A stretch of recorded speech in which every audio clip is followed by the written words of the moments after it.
Got it. We're going to be live in just a second. I will let you know when. All right.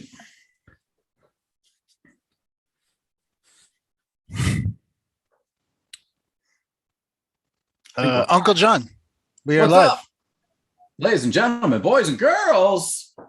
Welcome to another Tuesday night right here on ARMTV. I am one half of your hosting party, Uncle John from Uncle John's Arm Wrestling Show. And with me, as always, my good man, the pioneer of arm wrestling media, Gary Roberts. What's going on, buddy? Oh my God. Oh my God. Something crazy. It's so small, but yet so significant. So small yet so significant. Oh my God. Oh my God. Oh my God. All you've been doing since I got on here is giggling. I cannot. Okay, first of all, so Monster Michael Todd's channel is live with 500 and something viewers. I check over there and I see Levon Gasparini, one of his moderators, is like, hey, check out ARMTV. Oh, nice. Like, right as that is pretty. Is That's that cool. okay? I hope Michael Todd is cool with that. That is awesome. Well, if Michael has made him a moderator, then, that's, I would assume. So this is an interesting thing.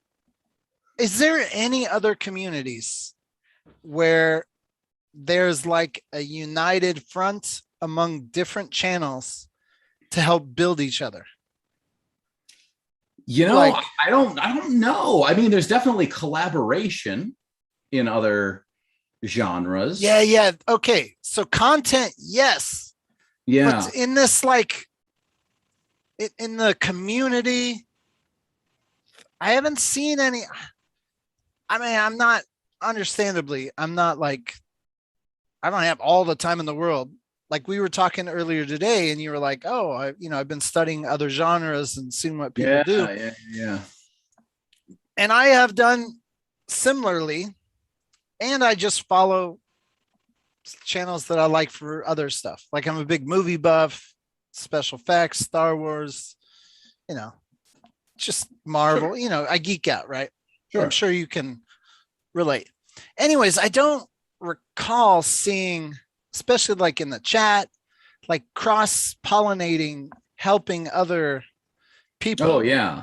I don't know. I think it's pretty cool. Like it seems like, I don't know, we're just in a weird spot where there's a lot more cooperation than competition, I guess, because it's just like everything is just blooming, in my opinion anyways. I don't know, maybe there's competition going on between some people, but I see way more cooperation across the board.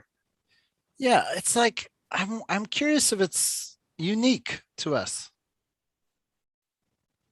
I don't know. It's hard to say. Probably it's people in the chat. By the way, we got people in the chat. 44 of you already here. Thank you guys so much. Let's see. Let's take a couple names out of the hat here. Jim Bob is here. Spencer Doucette. The beat goes on. Also, we got Macho Man Arm Wrestling Channel. Yeah. 11 Gasparini. Let's see. Roger Learned. Roger, what's going on, brother? Hey, you guys. Welcome. Welcome, Robert peeps. Kelly as well. So I've been a terrible Patreon manager. Oh, you haven't put anything. I'm a patron. I'm not getting what I am supposed to get, Gary. What's going on? Well, I haven't taken any money out of it either. So there's that. I'm saving it. Monster Michael Todd is about to end, and they will check out ARMTV. I think that's awesome, especially Monster Michael Todd is. I mean, he's one of those channels where he's right in the midst of breaking.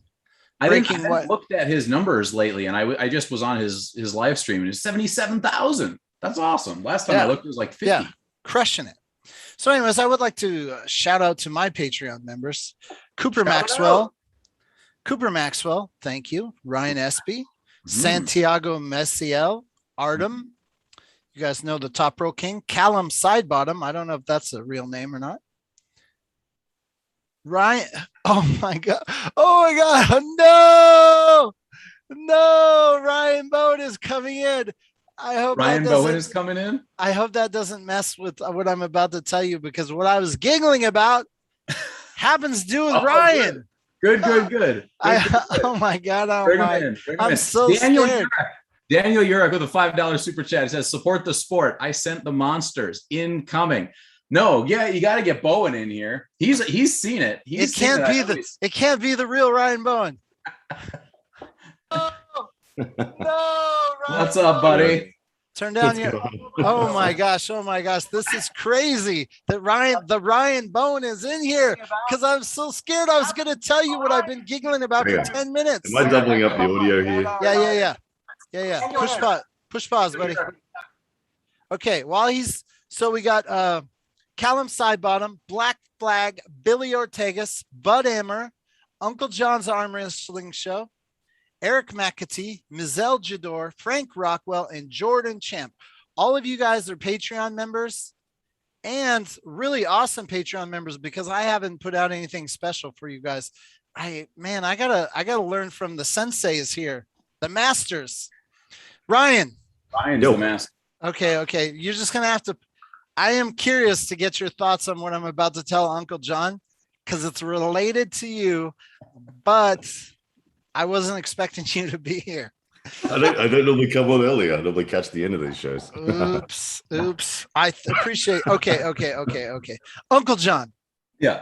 So I'm listening to your Arm Wrestling Uncensored recap. Yeah. And like I told you on the phone earlier, I'm multitasking. Okay. So I'm not, I'm driving. You're supposed to be paying. You're supposed to pay attention to the road, right? So I've got my phone kind of on the dash, and I think I pulled in the parking lot right around this Ryan Bowen soundbite. Mm-hmm. And I'm oh my God. I feel terrible. I feel terrible. I don't know. Okay. Let me screen share this. Look, let me just say this before we even do this. Ryan is the greatest arm wrestling content creator, not because just of what he actually creates with his own two hands.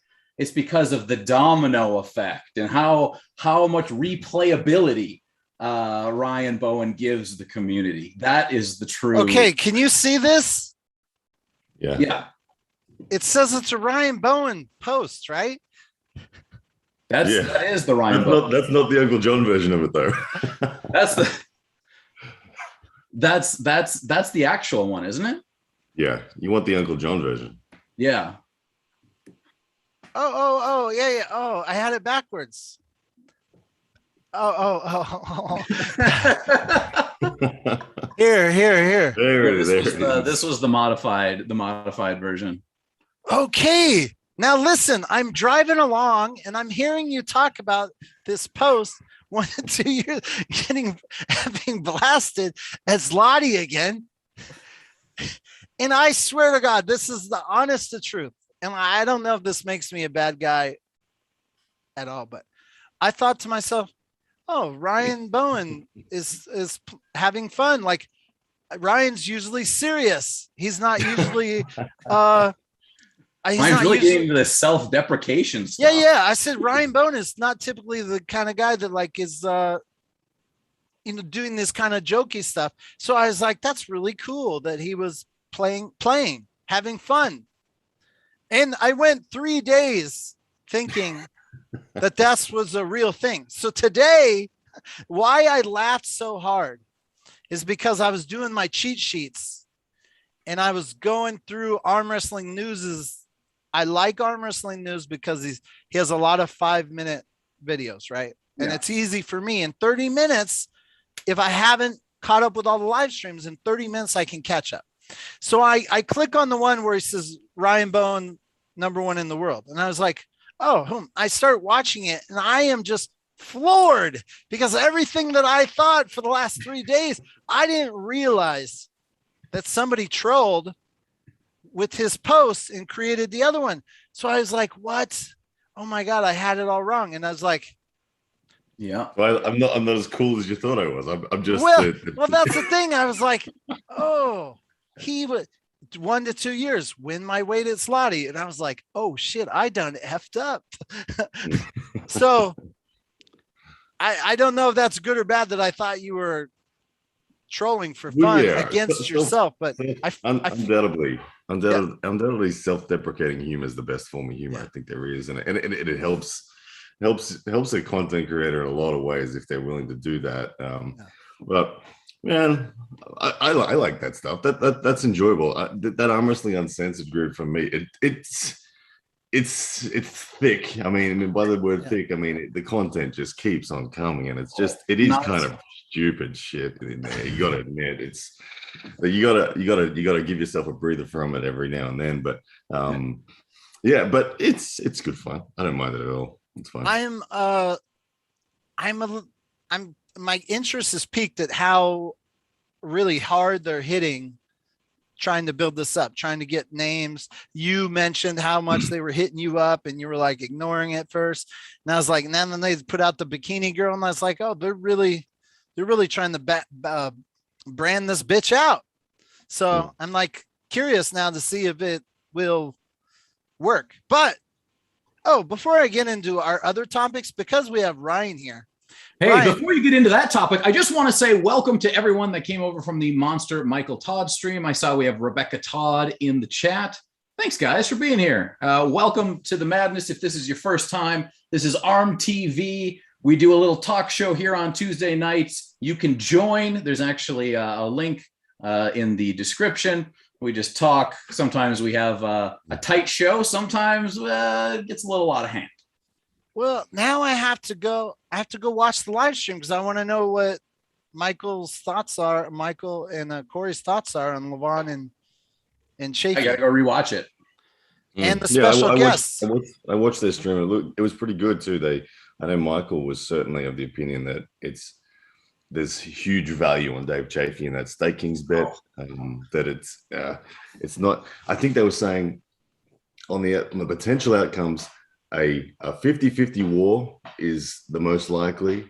A 6-0 Levon is quite significantly possible, and they were saying a 6-0 Dave Chafee is not really that possible. So that kind of shows you the spectrum of their opinions, kind of thing. But and I tend to agree with that. I can't see a Dave Chafee 6-0. I can see a Levon 6-0, but I also very much can see a battle. And shout out to Arm Wrestling TV. They said Paul Lynn and John Brzezinski, the staking's the same. It's like all or nothing. Yeah. Yeah, that's throwing a spanner in the works for me too. I was confident to bet on John at the win, but John with the sweep is a bit I'm hesitant. Yeah, I feel like this okay, so to change the subject to Derek Smith and Tom Nelson, since Derek Smith is sold out and no one's betting on Tom, do they have to mix it up? Do they have to mix it up to try to get more? I've heard that if one block just doesn't sell, and correct me, I could be entirely wrong on this, but I've heard that if a block doesn't sell, that at the moment the match happens, those ones that did sell will just be refunded. I think there's a terms and conditions in there that blocks have to sell in order for the payouts to occur. Yeah, well, in the NFL, like with real betting, the odds get changed real time. We can't do that with staking. No, it's not up to that point. I think it will get there. I think from Devin's mentioned to me that it will end up automated and it will have the ability to adjust odds and all that sort of stuff on the fly, which will protect the business side of things and will also encourage more people to bet. So that'd be great if we saw fluctuating odds. Yeah, because I feel that's at the moment in this early days, it's very discouraging to see, because if you look at Derek and Tom, it's 100%. 100% related to Derek Smith is the one that's had the exposure. Tom Nelson has not. I mean, that's the only reason that's lopsided. I would say there's like a 100-pound difference. But Tom Nelson had more of a presence. If he's arm wrestled lately, he would, and you knew. I mean, you have no indications right now that Tom Nelson is not going to win a match where he wouldn't get any belts. I mean, you have no data. No, I think that the fact there is no data is the data. Right. But I mean, are you saying it's impossible for arm wrestlers to lay low, be training, and absolutely come out and destroy people? I well, just knowing the history of Tom, knowing his policy on, he's always been a very staunch anti-PED guy. All those things are considerations. The fact that I haven't seen him pull a tournament or whatever in a long time. He lost to Ian Carnegie, or did he beat Ian Carnegie? I forget. His WAL match a few years ago, he lost. He's a high level arm wrestler, but I just don't think he's had I think this is more of a personal grudge thing. Let's just prove a point, whatever, have a crack. Where contrasting to that, Derek is on a mission. He's committing to all things possible to make himself better. He's a much bigger human. I think he's got a much longer plan in terms of his motivation and drive. I think he will be a significant step above Tom Nelson. I mean, I'm not saying that's why no one's betting on Tom. I'm not saying that's not going to happen, but there's no way Tom Nelson's just going to get his ass wiped and like, oh, you shouldn't even been there sort of thing. I mean, I think Tom Nelson can make it competitive. I 100% believe. Well, that's what I thought about Tom Nelson when he faced off against Robbie Toppy, and Toppy really was really impressive, and that was left-handed. When you brought up Tom Nelson being anti-PEDs, and clearly Derek has been on the record stating he would in the future, are you saying Derek is? I mean, is that relevant to this match? I don't know what Derek's. I don't know what Derek. I'm going off the same things you are. I've seen Derek say he'll do everything, wink, wink, everything possible to become the world champ, and is in that system. So that's how I see it. And Mm-hmm. Hey, we got a couple super chats. Stacy Morgan, $10 super chat. He says, "Hello, red, green, blue, Rook Bowen. Uncle John, good day. Hi, Scary Gary." Hermes Desperini, $4.99 says, "I don't see any problem with Ryan's predictions for himself. True winners do that stuff. Also, Ryan will always be better than Chance. Hashtag not a fanboy." Hermes Desperini. Nice. Yeah. I think those are great predictions for yourself. I mean, I got no problem with that. I just thought I thought you were trying to be funny. So someone else did that. Here's the thing: it's not necessarily a prediction; it's a goal. You recognize it as a goal, and it's just a goal. Well, we live in a world where everything that is put on a video, it must be correct and precise, and you're going to get called out if that's not what happens. It's just kind of the way it all crumbles out these days. Yeah. Okay. Who you guys got with Corey West and Todd Hutchins? So I was just listening to Corey and Michael talk about Corey, and it made me really, I'm rooting for Corey. I can tell you that much. I'm definitely rooting for Corey. Okay, wait. I just saw some chatter online that Todd Hutchins didn't do as well against some lesser known people this past weekend. Is that true? Artem was kicking his ass, I heard. That's what I heard. I mean, Todd's one of those guys. What is happening tonight? Artem, you just said Artem's name, and the minute you said his name, it popped up in the. I swear to God, it was like you called him. Do it. Turn your mute off, Artem. I'm trying. Artem, did you hear your name? Is that what happened? It's so weird. Uncle John, you're proving to be one with the force over here. I was just telling him how you were kicking Todd's ass this weekend. I got ears everywhere, okay? What's the inside scoop, Artem? How's Todd Hutchins fit? Is my video not on? I see you, brother. You should probably stop doing. You're making me dizzy, but probably stop doing that. Hey, what happened? No, I got the message from my fellow body, Jeremy James, saying I need to tune in. My name being dropped, so here I am. Well, that was really fast because he only said it 2 seconds ago. Oh my God, the world, it moves quickly. So what's going on? What do I need to say? Okay, what's the I deal? haven't. What's the scoop? Todzilla. I haven't checked out your content while you've been on the road. I know you're at Todd Hutchings' house. Save me some time. What's happening?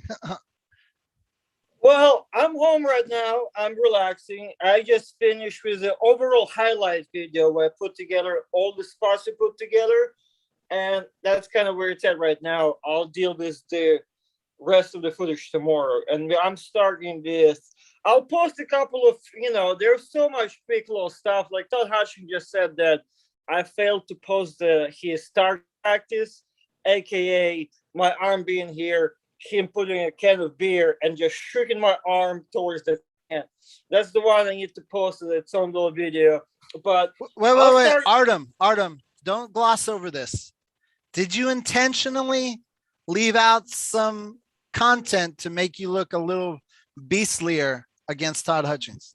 Oh, no. I'll post it all together because, I probably film about an hour out of all of the workout. I'll just post it in everything chronological order regardless.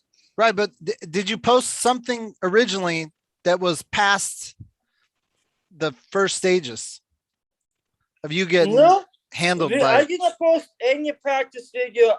Just the one that I just posted a little clip in the whole highlight video of me drinking a beer and holding it out for a second there, but it was like a second clip. You're teasing. I got you. Yeah. We were just talking about the Michael Todd's live stream where they were talking about Corey and Todd Hutchings. What say you? So I talked to Todd. Todd calls Corey West Corey Miller. I don't know why, but it's really funny. So if you refer to Corey West as Corey Miller, so that's what I was doing. I'm thinking unless Corey West top rolls Todd has to beat him, whatever it's 6-0, 12-0, whatever the case is. Wait a minute. Is there staking all or nothing too? Are there even stakes in that? Because if they are, I'll bet my house. There's stakes, yeah. Yeah, you can stake on them. I think Todd's currently sold out. I think Corey's right now. Todzilla is sold a few blocks. And Corey West has 3.5% of his block left. Yeah. And are the blocks always the same or do they change? No, they change. If it's a high volume match with good even spread, they'll open up like 25% straight up. If it's a conservative one where they're not sure, they'll open up only 10% or something like that. And speaking of confident, how confident am I that I am going to show up in tremendous left-handed shape at Armour's reality check against David Bradford, which you can stake on right now at stakekings.com/armbet. This is world announcement here. All this staking going on. I am saving my virginity staking for one Uncle John. He will be my first stake. That's how much I love the dude. I'm so glad that I can say I took your staking virginity, Gary. Yeah. Wonderful. I'm like, he'll be my first. I haven't staked on anything yet. So Honored. that's how much I love Uncle John. I'm going to save my first staking. Speaking of money, I'm giving away $50 tonight. $50, Gary. $50. Last week, Ronan Unleashed was the lucky winner at. Oh, my man Ronan. I can't remember what the time code was, but I rolled dice and the time code that we had was this exact match on the restream. You can proof everything. I lost my die. My son came in and stole the die. So I can't roll at the moment, but I had my wife. She has no idea what's going on. I had her text me random numbers for the hour, the minutes, and the seconds. So at this end of this broadcast, we're going to give away to one of you guys. So the only rule is no spamming. You can't just repeat chat. So keep chatting. You can win $50 at the end of this, at the end of the show. 217 in the house. Brad, what's up? Church of Arm Wrestling in the house. Jimmy G, what's up, bitches?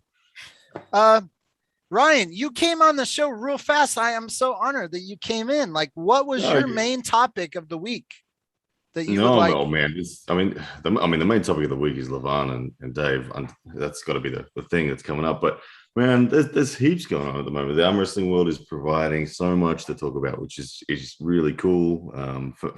For me, I'm personally excited that tonight in Australia we've got Jordan Davis against Sam Burnett, which is a big match. If you're an Australian, that's basically the winner of that is really considered the number one in Australia pound for pound. Both light guys. Jordan's always been the man at 80 kilos. Sam's the up and coming challenger. So that's, for me personally, exciting. Maybe not as exciting for the entire world, but it's really exciting for me tonight, that one. In that, what time is it for you right now? No, it's like 11 a.m. for me, and Okay, that match happened at 6:30 p.m. tonight. So that'll be on your channel. Yeah. Ryan Bluebone. Later on, it'll be like the middle of the night for us, though, right? Yeah, you guys won't be watching. These diehards waking up for Ryan Bone's channel. Okay. I just want to know real quick, because I know Uncle John has this problem. I have this problem.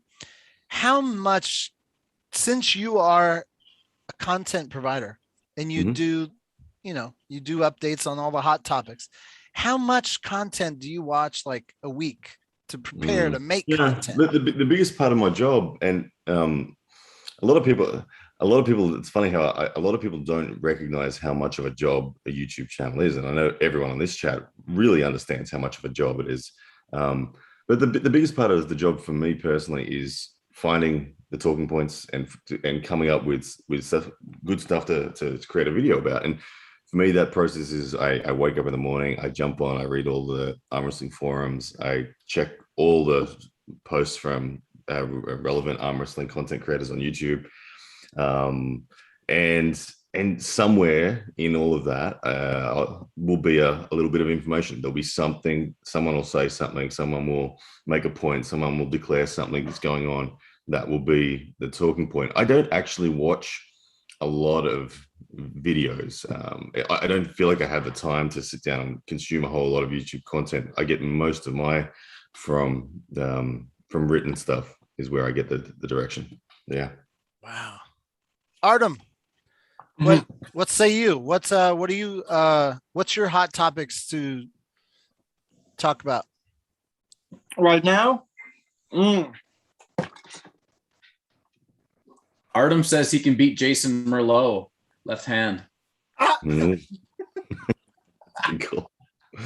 I gotta admit, Adam does impress me left hand. He punches above what I rate him on left hand continuously. Every time I see him have a left match, I have to adjust the dial up a little bit more on where I put Adam. And I'll take my hat off to you, man. Your left is solid. It is. Well, I'm number one arm wrestler in Australia.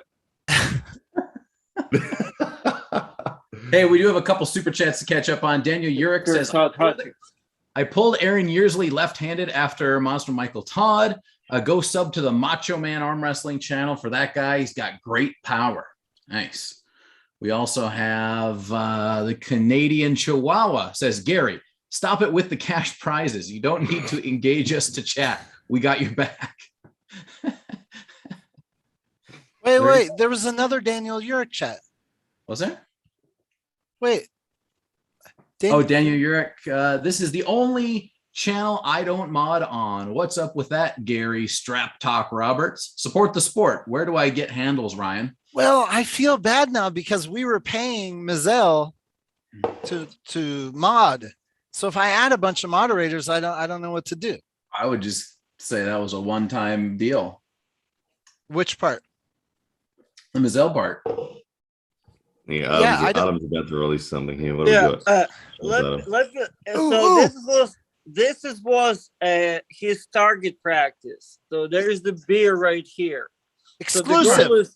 So the goal is to pin me whenever the beer gets which is very unfortunate position to be in if you are me. Exclusive content. I love it. Like right now, are you loading up? No, don't try to get you. Like you're trying to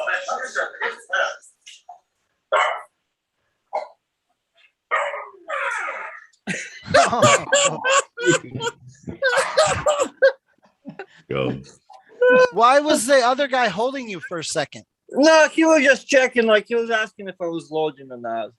Oh, oh, so he was feeling your lat, see if Yeah, it's yeah, yeah, engaged. yeah. Yeah, I was explaining a lot of stuff, and He was doing an Alan Fisher. somewhere around here, he pissed me off, and I actually beat the life out of him. Oh, I feel bad because I was supposed to go visit Todd Hutchings while I was out here in Chicago because he's only like 4 hours away, and damn, I freaking haven't gone. You beat me to it. Damn it. Sorry. I had something I want to talk about, but I got sidetracked with the star Ryan Bowen being on our channel. Let me look for this cool. What about the star Gary? That's on your channel all the time. Okay. I will say this. Okay, guys, this is I got two things.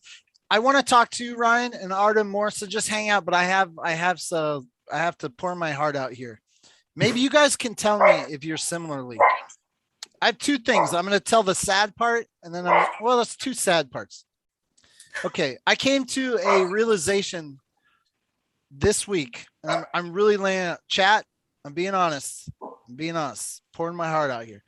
I have discovered as a content creator, I'm so embarrassed that I'm addicted to comments on my channel. I'm addicted, and I get upset and I get sad. I would just use an example. If an hour goes by and no one has left a comment on any of ARMTV's videos, I get like depressed. And I was asking myself, what is wrong with you? Like, what? Relax. Like, Uncle John, when I was working on the house and fixing the pool and I wasn't uploading content, I actually got happy for like a month because I realized I wasn't refreshing my YouTube studio on my phone to see if new. Now I don't respond to all the comments. I just look at them. They're like little, they say that the internet gives you endorphin rushes. So when I post a video, I like refresh and I'm like, good, comments. And when I see a lot of comments, I get happy and I feel good. Now my wife's like, why are you always on your phone? And I was like, because I just posted a video. I want to see if anyone is saying anything. And then when I was working on the house, because I wasn't posting in videos, I wasn't looking for comments, and it felt like freeing, like I was out of prison. And now that this last week I've been back to posting videos, I noticed I picked up the addiction again. And I'm like, it's really sad. I'm really embarrassed about it. I'm telling you two reasons, because people in the chat, please leave comments on the videos so I don't get depressed. But at the same time, I'm sad that I need that and that I get. So Uncle John, can you relate to this at all?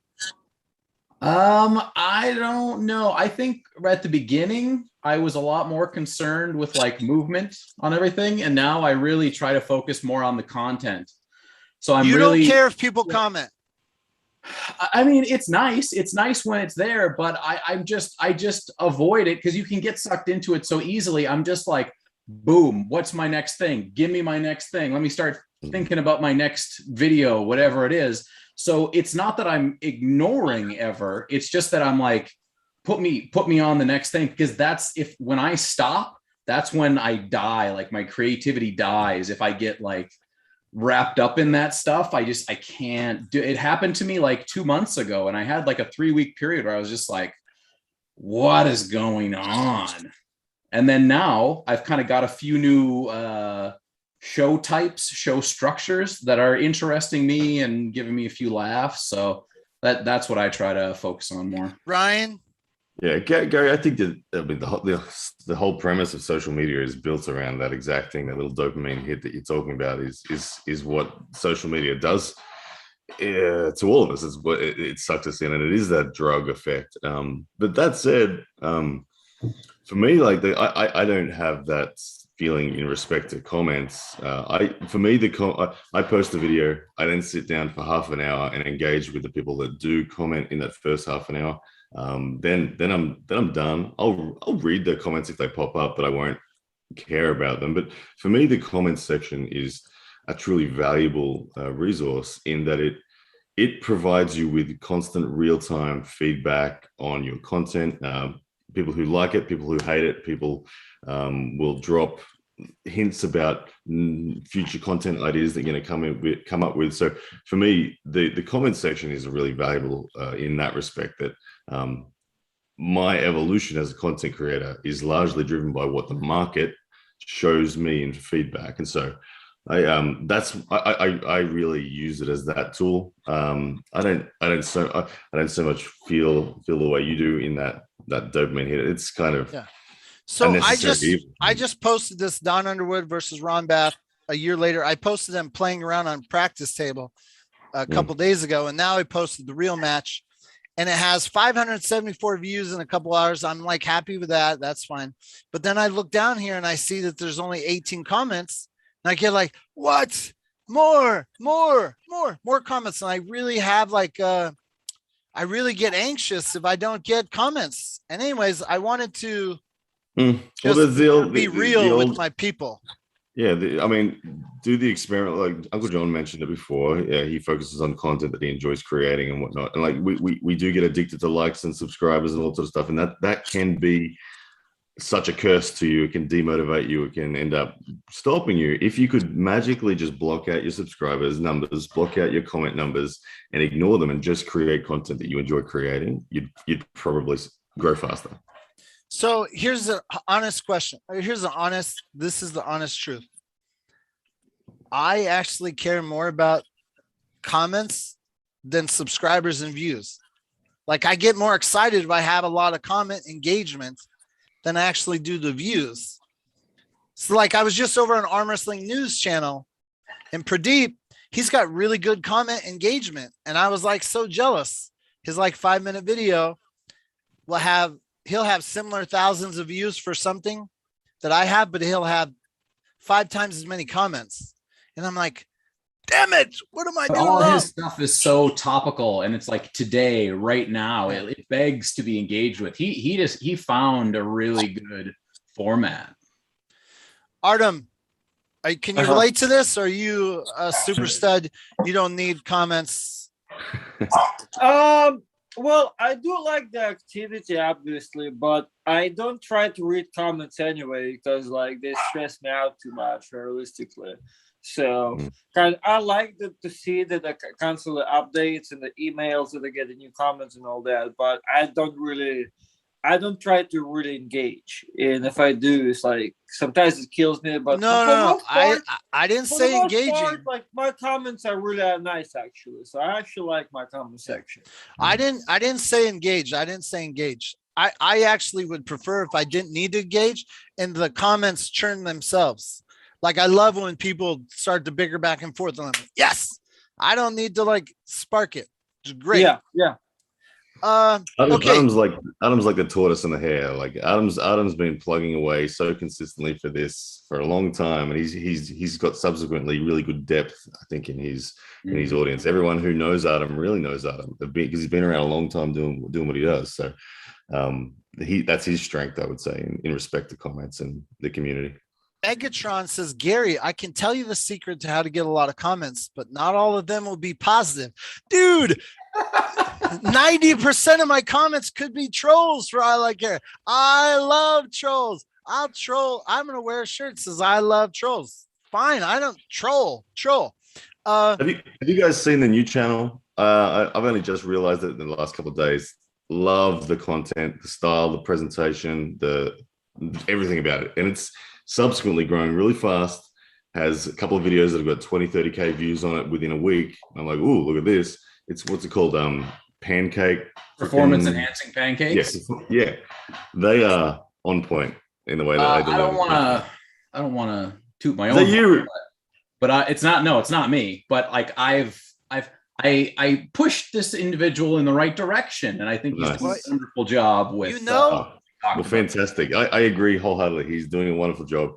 That is, for me, that's perfect style of content. I rate that really high. He'll grow fast. Yeah. David Carlos says, Gary, find happiness in other things than YouTube comments. David, I expressed this is a problem. Like I just told you, I'm a crack addict, and you're like, hey, play with your really kids. quit that crack. I mean, like, no shit, bro. Obviously, I know it's not good for me to be sitting at dinner and my wife's asking me something. And I'm like, refresh. There was no comments in 45 minutes. There needs to be one. Damn it. Well, speaking of comments, Gary, Adam with a super chat of 227 says, Uncle John, I'm also an uncle. Uncles unite. Right on. I agree. Uncle on. We also have John Doe with $5 says, go Uncle John. Also Gary. Ryan. So 95 kg at the next Lottie or 86 kg? 95. I woke up this morning at 98.5 kilos. So 95 will be where I'll compete. Beautiful. Okay. So my second heart-to-heart with the community here is for the first time. I'm telling you, this is the truth. And I mean, this is among it, Ryan Bowen, Artem. I've watched all these podcasts. I've never once thought negatively on myself that I'm not as good as the other podcasters. So I'm just like, everyone has their little niche and I'm happy everyone's doing great. But yesterday, for the first time, not yesterday, 2 days ago, when I was watching Uncle John Uncensored, the video a couple days ago, you, sir, were so good and so funny that I thought to myself, I should quit podcasting. I am not nearly this good. And I was thinking to myself, oh, I'm terrible.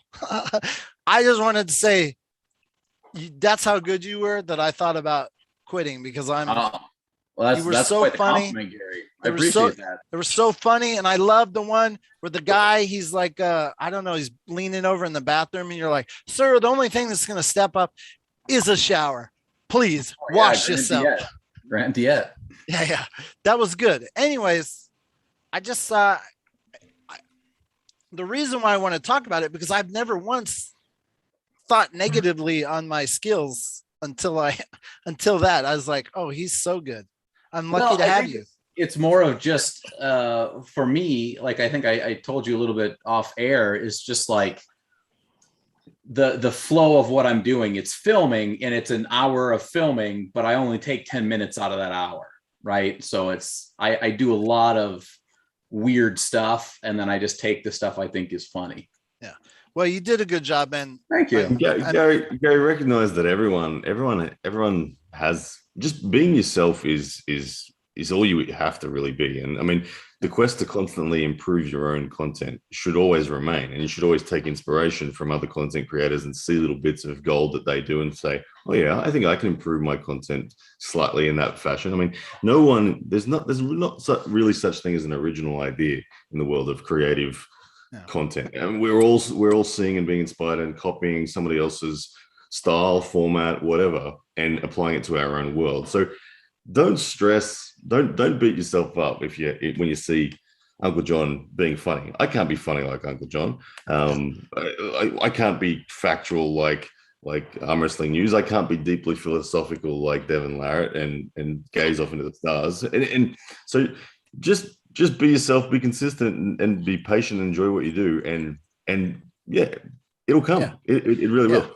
But you've got some serious skills too. Maybe not in the funny department, but you're really good at your analyses. Impressive stuff. Okay. We were going to get into King Cali. I got to get Kyle DePew, but real quick, Uncle John and we were talking about the uncensored, and then Artem's waiting in the queue. He's got his hand up. Artem, what's up? Guys, I have to go, but I want you to show this plus part. It's super fun. I love it. I love exclusive content. Yeah. Crush him, Artem. Crush him. Yeah. I love it. You did like your elbow went back. How many beers in is he for that one?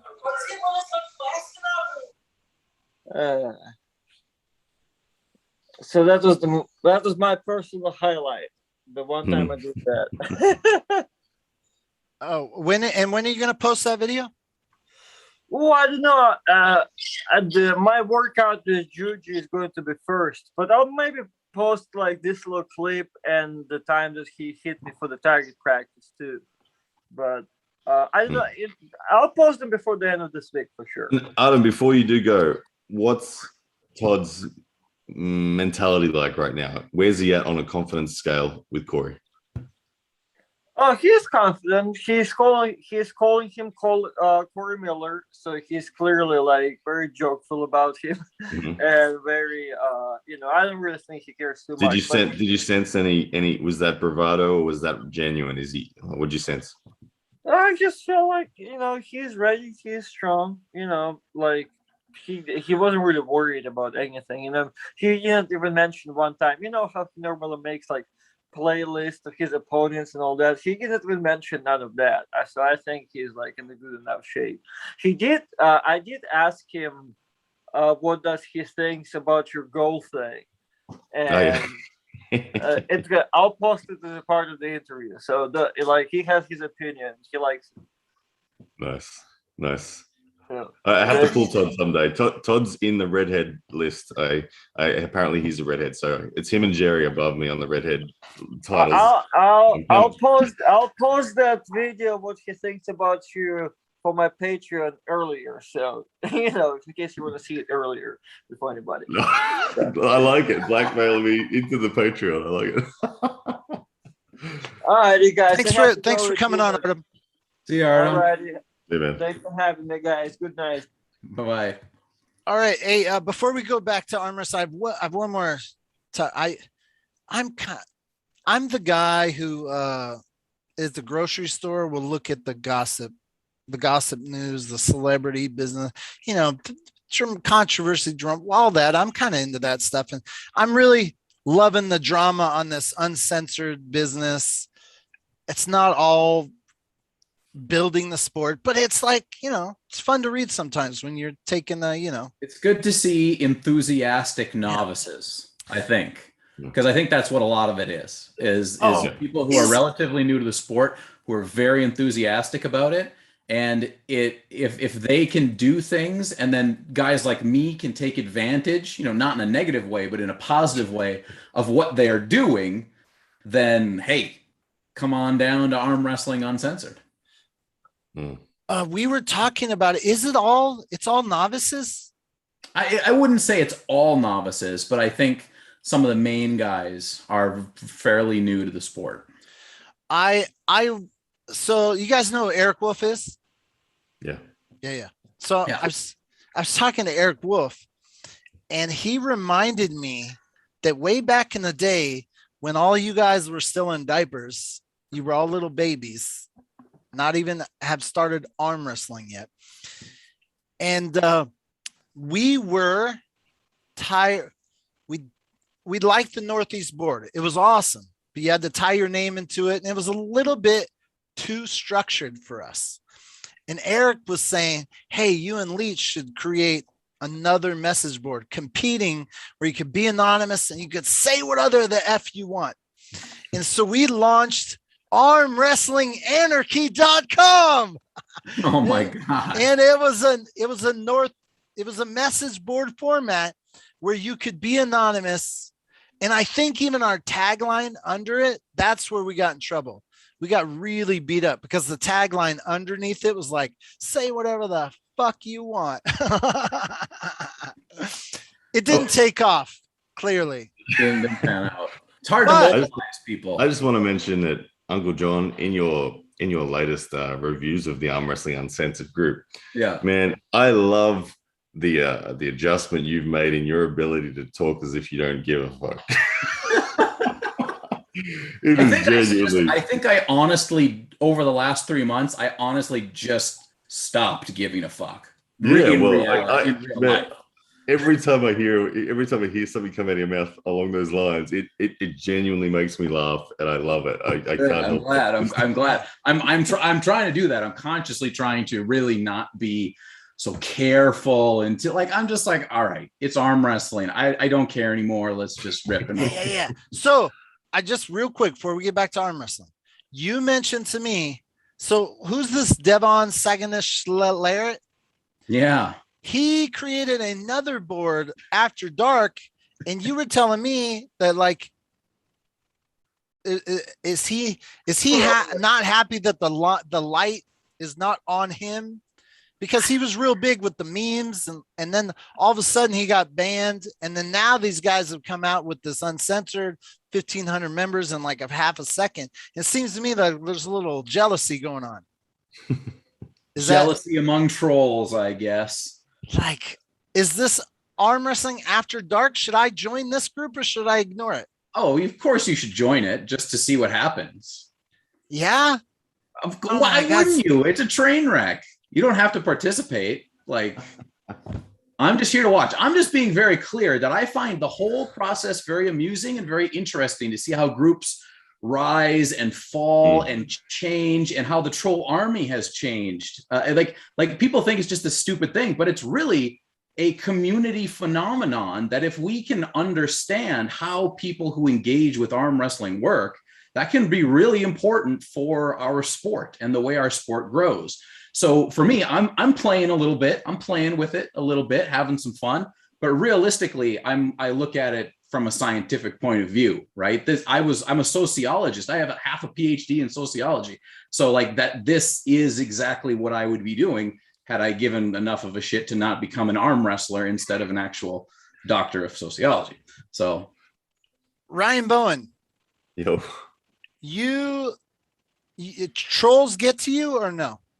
No, not anymore. I mean, personal stuff can always get to anyone. I think if someone deeply gets personal and puts what you would call inappropriate sort of information out there and go personal, it'll get to anyone. And that stuff will get to anyone, as I said. But like I spoke to Paul Italia in a comment. I know he was copying it from Devin saying it, and I said to him, I said, man, at the soonest, despite how hard this is, at the soonest possible moment in time, you need to practice not caring about personal attacks on you, and you have to see trolls for actually constructive criticism. They are giving you a form of constructive criticism, just but they're being an asshole in the form that they're doing it in. So get past the personal attacks, look for what it is that they're actually highlighting as an inadequacy in your content or your market or your event or whatever, and just take note of it. You don't have to agree with them,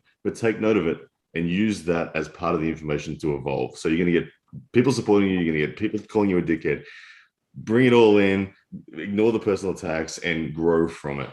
And it is not easy to do. I've been through many chapters of personal and trolling and all that sort of stuff thrown at me. And I remember my first 5,000 subs, there was nothing but overwhelming support in my comment section. And then it just, as the channel grew, you start getting a lot of heat. And then, like I said, it goes through it. Like right now, I'm actually in a zone where I'm actually more liked than I was 6 months ago in terms of my social media reactions that I'm getting on average, which is interesting. And I expect that to change again.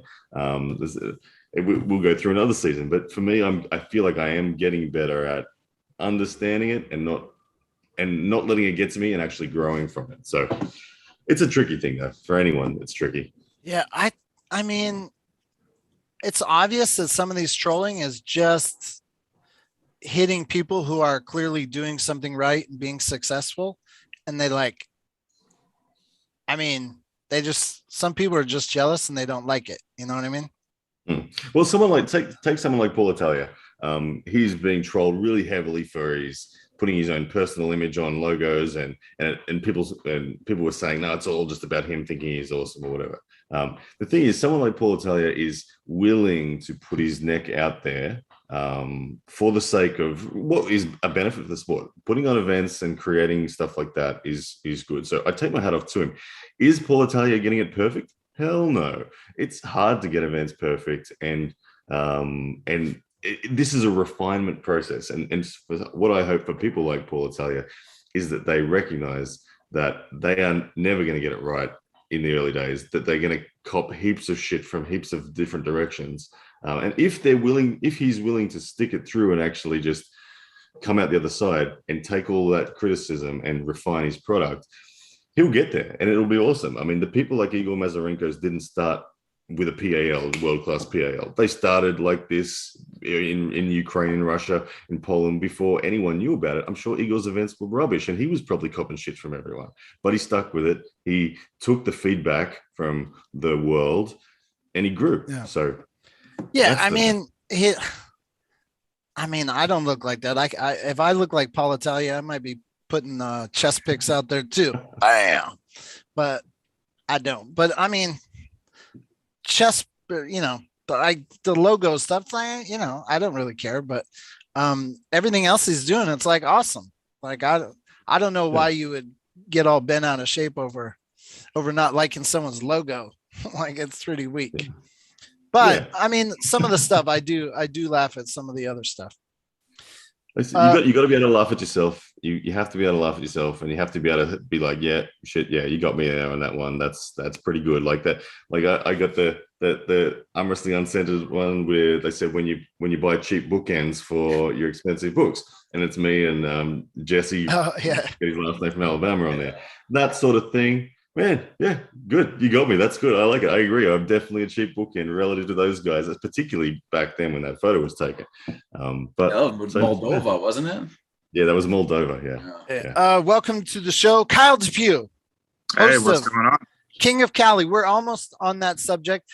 Just to close out real quick, I feel bad because the Levon and Dave Chafee, I'm not as knowledgeable on all their backgrounds, and I don't even know when the match is. When is that happening? Saturday.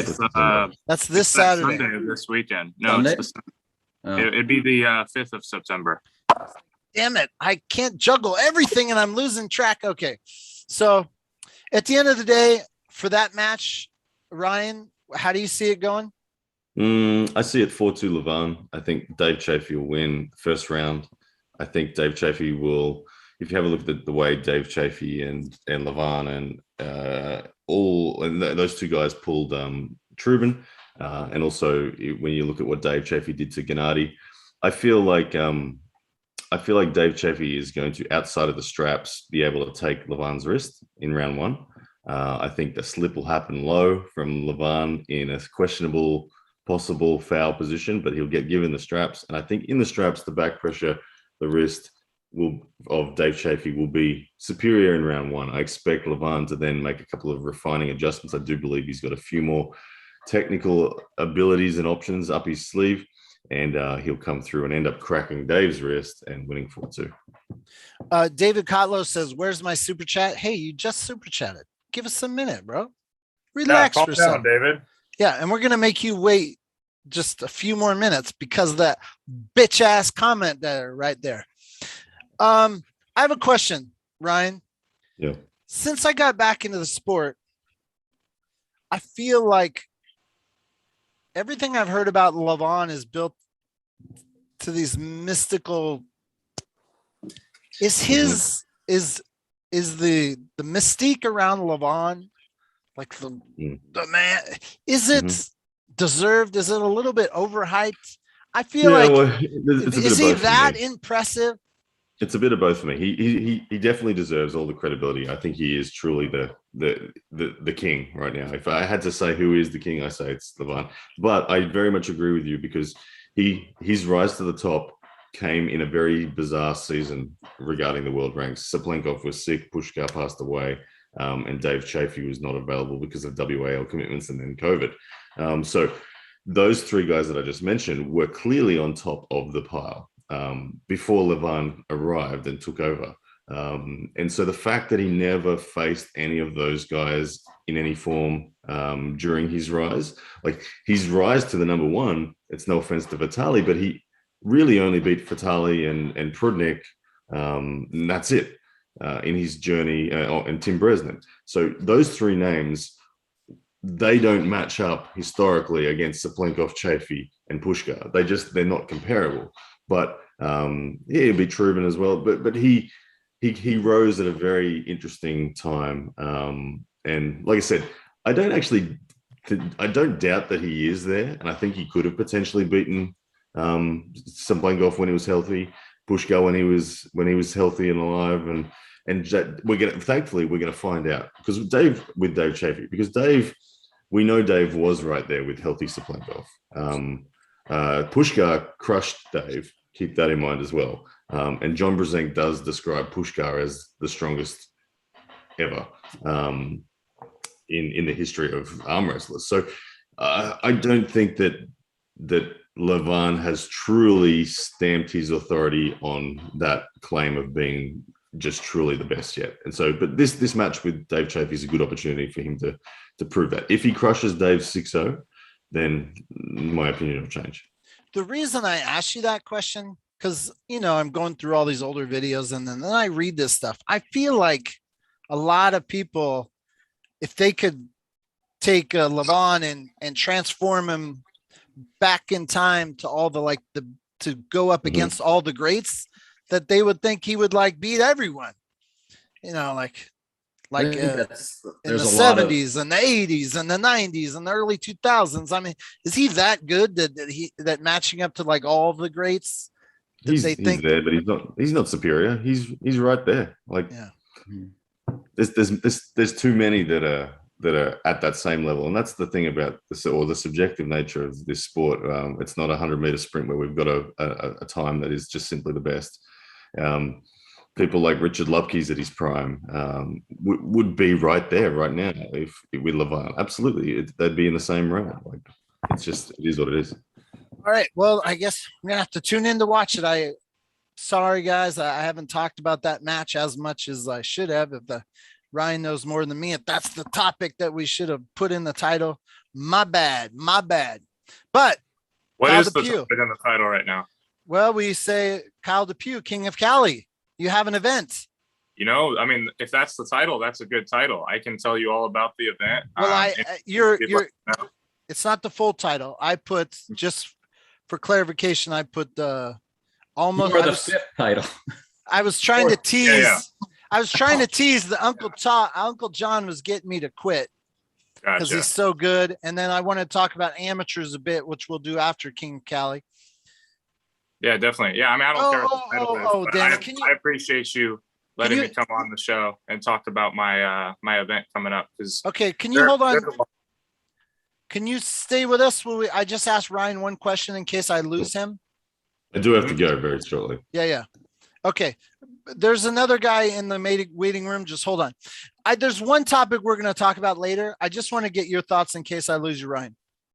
There's a post on Uncensored that says, I don't understand why amateurs get a pull, amateurs and professional. It slows down the whole tournament. You should only be an amateur or a professional. I thought it was a really interesting little side topic. What is your take on it? We're going to talk about it later, but I want your take. As an event coordinator, I hate running novice and amateur events because that's where the broken arms happen. So I personally, there's that. Pros just don't break their arm anywhere near as often. As an athlete's perspective, I personally wanted to jump into pros straight away. I didn't want to pull other amateurs. I wanted to experience the best, and that makes me grow faster and become better. If you get stronger just pulling other amateurs, you get stronger in really basic, stupid directions and lanes. Go and lose to a pro and you'll feel different things that are more valuable. So the lessons are just far better. So I encourage, I'm a fan of just make it all one class. That said, I do hear a lot of novice and amateurs that aren't taking the sport as serious as others, that they're like, well, why the hell would I travel to an event if I could just go 0-2 because my draw, I get a pro.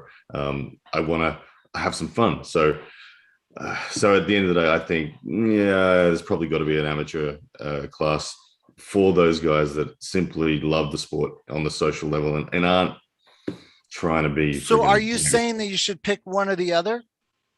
Let's say I host an event and I say, hey, you can either pull amateurs or pro. It is super lame. It is super lame when you see pros dipping their toes in the amateurs to go and get trophies and stuff like that. Like that borderline pro amateur thing. That's where it gets that crossover point. I don't know how you make rules, how you set rules for who's an amateur and who's a pro when you're at that is kind of it's kind of silly. I don't know. Just put them all in one. Tell them to man up. Thank you very much for coming on the show. We appreciate what you're doing. You're crushing it. Good All the job, best. and keep it up, man. That's you guys. Good luck with your event Yeah. later. Later, Ryan. Peace. Mr. Kyle Depew, you Hey, mentioned David Kotlow, $4.99. Oh, No yeah. trolls hide but one, the great Devin S. The real question is why? Enjoy the continued circus. Are they going to find out? Are they going to get to the bottom of who is Devin Saganashler? Wait, do you know? I have no idea. I believe I think it might be someone in Canada, but that's like the extent of my knowledge. Uncle John, it's me. It's you? I'm Devon. You're Devon. I'm Devon. I don't believe you. You don't believe me? No. All right. Well, Devon will be showing a lot of proof in the future to show that I am, in fact, Devon. Yeah? The bait and switch. I'm not falling for it. You don't have the ability to write as different as Devin. No, I can coordinate this entire event, and I can also be Devon at the same time. Have all that extra time. I just have this free time. When you don't ever sleep, you can be Devon at night. You can be Kyle Depew during the day. It works out just fine. I like it. I like it. Yeah, you're making me buy it now. I almost let somebody bad into our chat or into our show. Uh-oh. I think you can let anyone in the show you want, Gary. I kicked him out. Was it somebody? What? Like somebody that was? They changed their name mid-thing. They changed their name from Beak to Hacker. I don't trust anyone who's coming in as a hacker. Well, that's okay, Kyle. We were messaging earlier, and you poked fun at the fact that you said, "Well, you don't know me," because I said when you were. I poked fun because when I came on when I was in Florida, you said you didn't know who I was. Yeah, that just surprised a lot of people from California. Honestly, the name Depew is very. I know your father.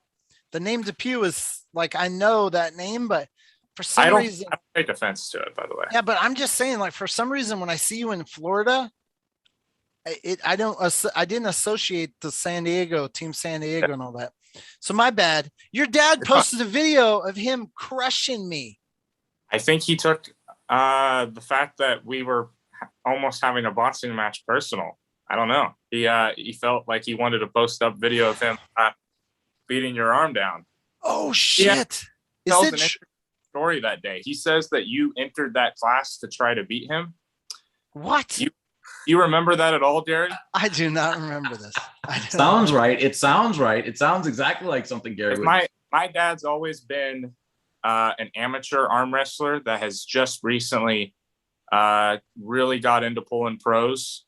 He's had pro matches with the best of that you can pull. Like he's pulled Dave Chafee. I believe he's pulled Michael Todd and Jerry Caderet. Like he's definitely had pro matches.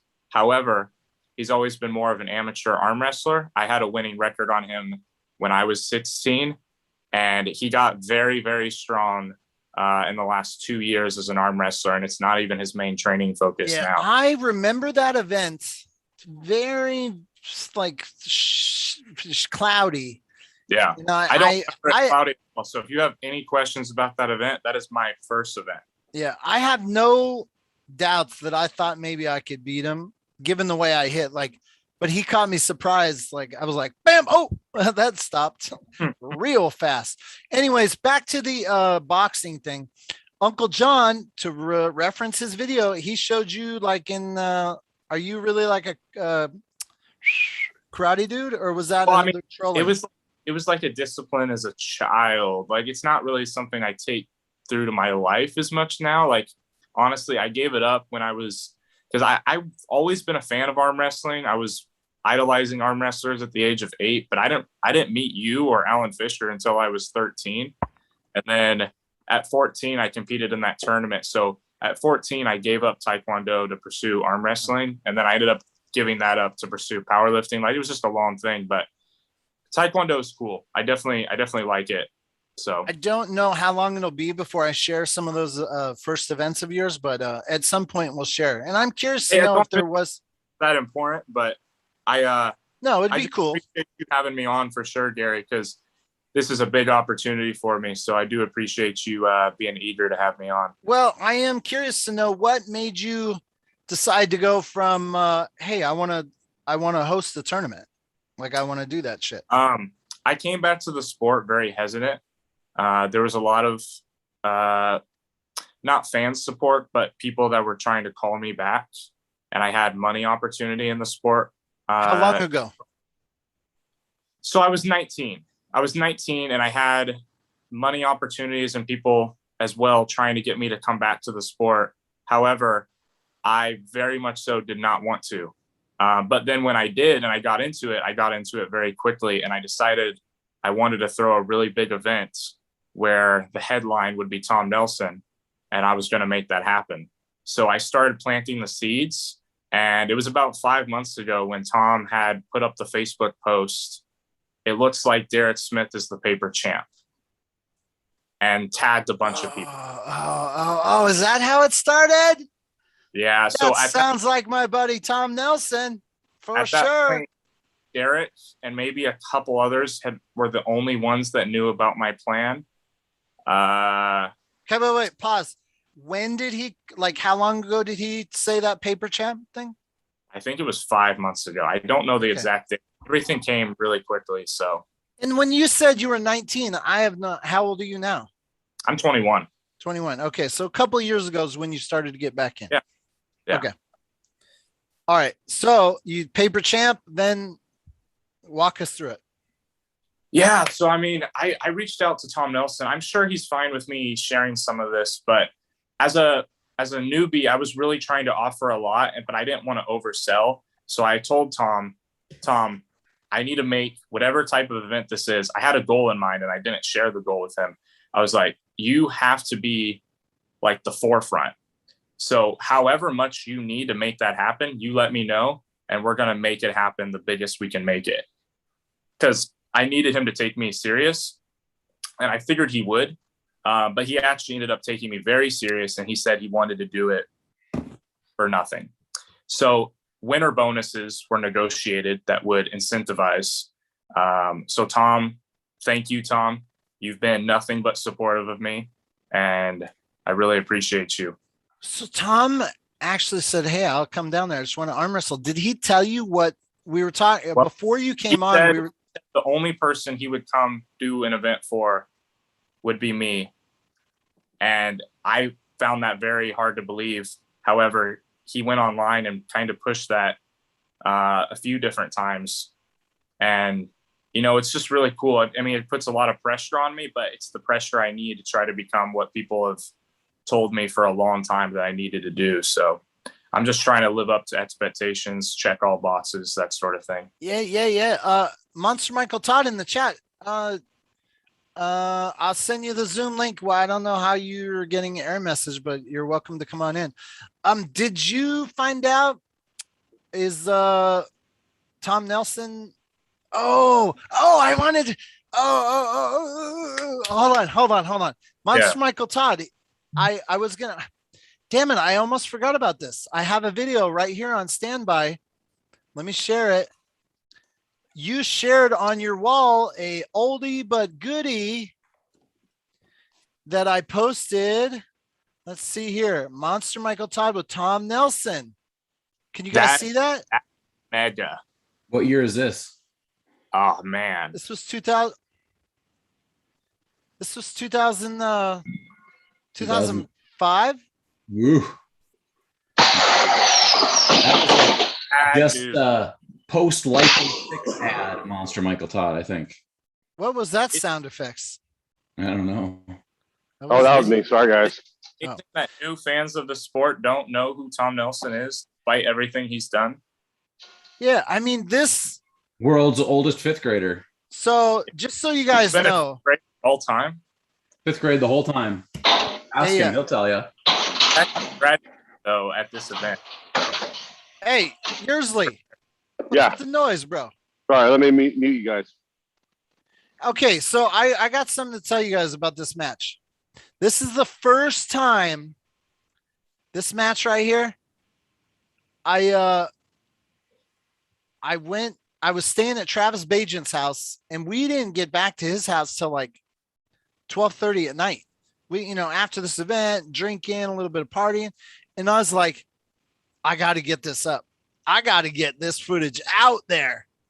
And I stayed up till like 4 or 5 in the morning editing. It was the first time I was like, I'm not going to bed until the videos posted. Anyways, thank you very much, Michael Todd, Tom Nelson, for this memory. It's a very great memory of one of my early super match experiences. And anyways, you remember that, Mr. Todd. Anyways, I'm glad you shared that. It's weird to me that I feel like Tom Nelson is one of the guys that I want to come back. I want him to be competitive. I love his energy on the table. He's currently a little mad with me right now for being friends with Travis Bajan, but I'm rooting for Tom Nelson. Like, again, I'm torn. I'm rooting for Derek because I love Derek, but I'm rooting for Tom to be known. Like people Me too. should. I love Derek so much. Derek has always been my boy. However, I'm almost insulted that, 2 years of planning for this, that people aren't aware who Tom is, because it just really shows how much the sport can change. Things change so quickly. 2 years ago, what I thought would have been the best idea in the world is still a great idea. However, I haven't been able to sell one block on ARMBet yet for Tom Nelson. Wait, this has been in the making of 2 years. Badass. I picked it up 2 years ago. I was working on video. So when Tom had made that post, he had activated my trap card essentially. I posted MacTel wanted to give Tom Nelson a birthday gift. And so he paid me. He said, can you go? I want to put all of Tom Nelson's matches on Tom Nelson. Yeah, keep going, pal. You finalize that class with one of the best left-handers on the planet. Are you okay? My man, Sacramento in the house. Tom Nelson. My daughter's hungry right now. And just trying to take food out of her. I went through. I went through every single match that I. Do you need some medicine? You be fair. Are you serious? You want me to start like this? Please grip. Then ref grip it. Read what this says. I'm here. How am I supposed to make it a virtually? Low. He's doing it. I wasn't started. All start. Grip me fair. Come on.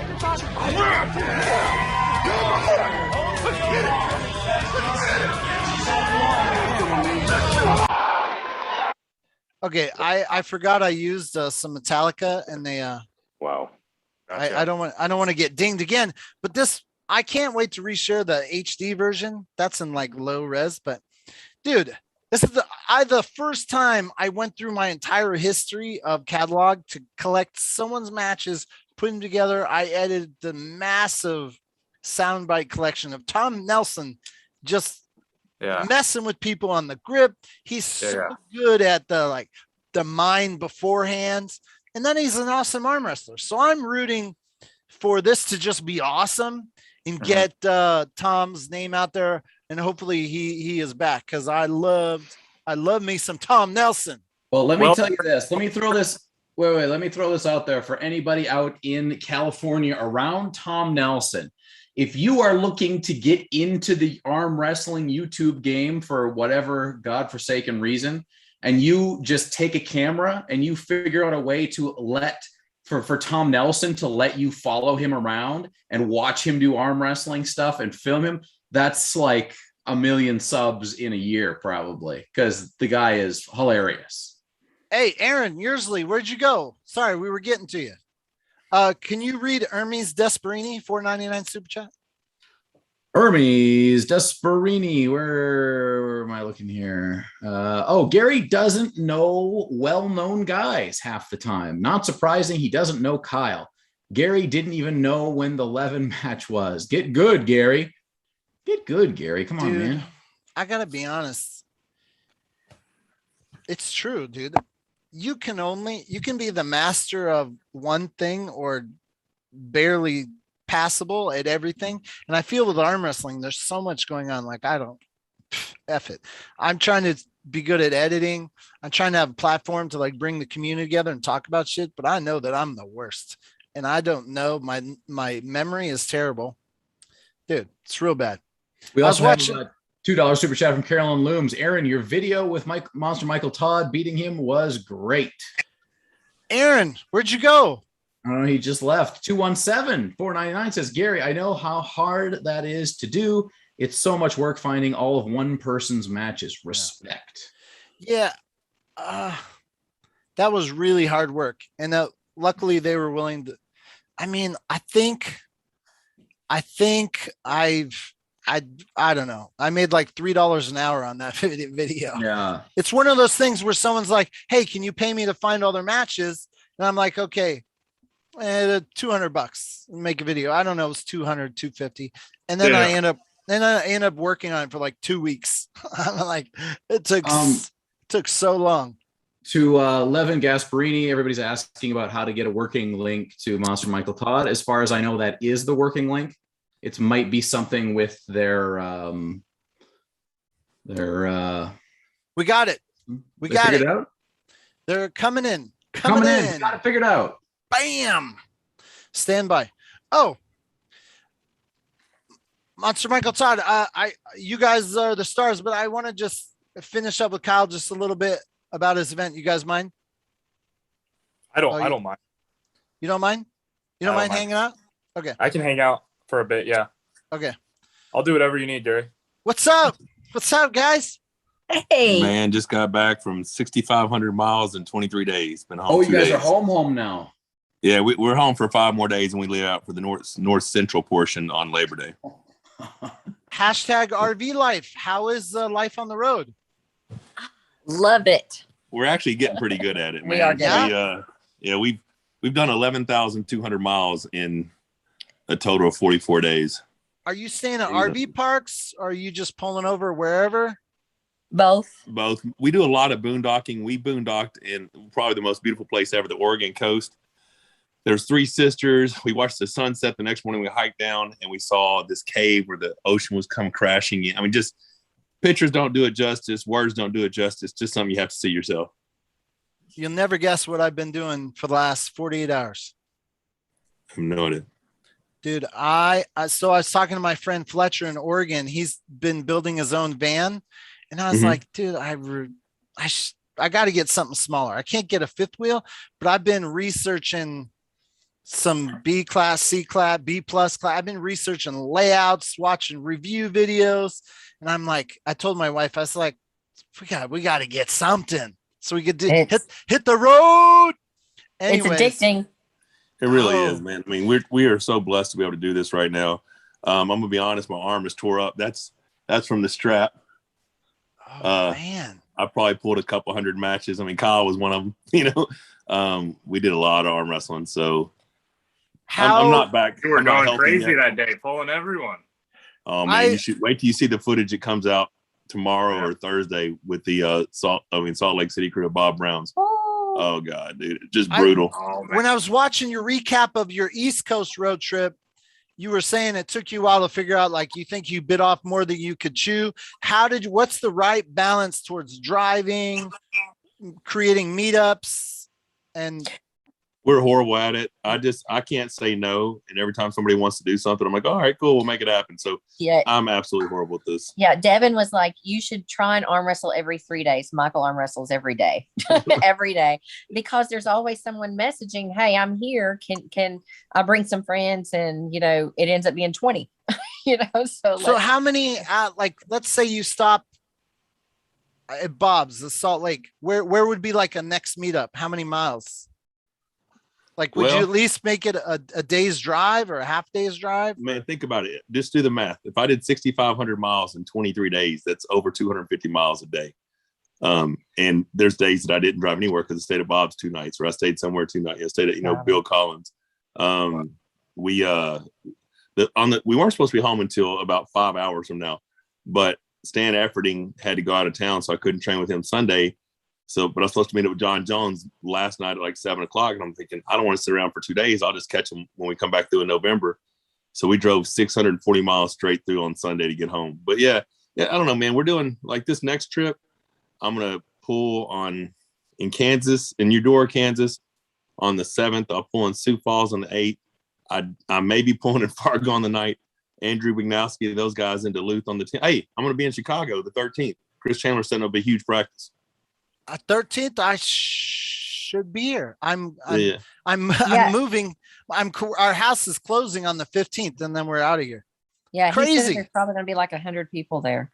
Oh yeah, He dude. said- There's some major people in this area. I'm almost sad to leave because of arm wrestling. It's so good Yeah. for that, but dude, yes. And so that's another road trip in the Chicago. Yeah, so the North Central will go all the way through. Like I said, it'll be I hit North Dakota, Minnesota, Wisconsin, Michigan, Iowa, Missouri, Indiana, Illinois, all that stuff. If I could give, there's no criticism. You guys are doing awesome, but if there was any way you could always have that RV in the behind the table, it is so good marketing. It is so great. Well, here's the deal. Like someone's like, "Hey, let's pull in the garage." Be like, "Now can you get my RV in that garage?" Part of the I think part of the awesome part of traveling is that people get to see different backgrounds. Like when we're in Washington, they see Multnomah Falls. I mean, it's just there's the freaking what was that in the monument? Yeah. Did you see the RV parked in front of Mount Rushmore? Mount Rushmore's in the background shit was or awesome. something like that. Yeah, the RV right off to the left, and then the Mount Rushmore right on the right with the table right in the middle. The damn thing is so distracting. Oh, it was really special though when you guys went and got the RV and then you pulled it up to like the front of the venue. Yeah, I mean that was awesome. I mean, we were all just waiting to see the RV, and it was so cool. That's the thing. It's been a lot of fun, man. I'm getting to see so many people. A lot of people are just finding out about arm wrestling for the first time, and then I have the people that come up to me who already know me when I'm not even in the RV, like we're in Walmart or something. Dude's like, "Yeah, I saw you come in. I had to come over and get it out."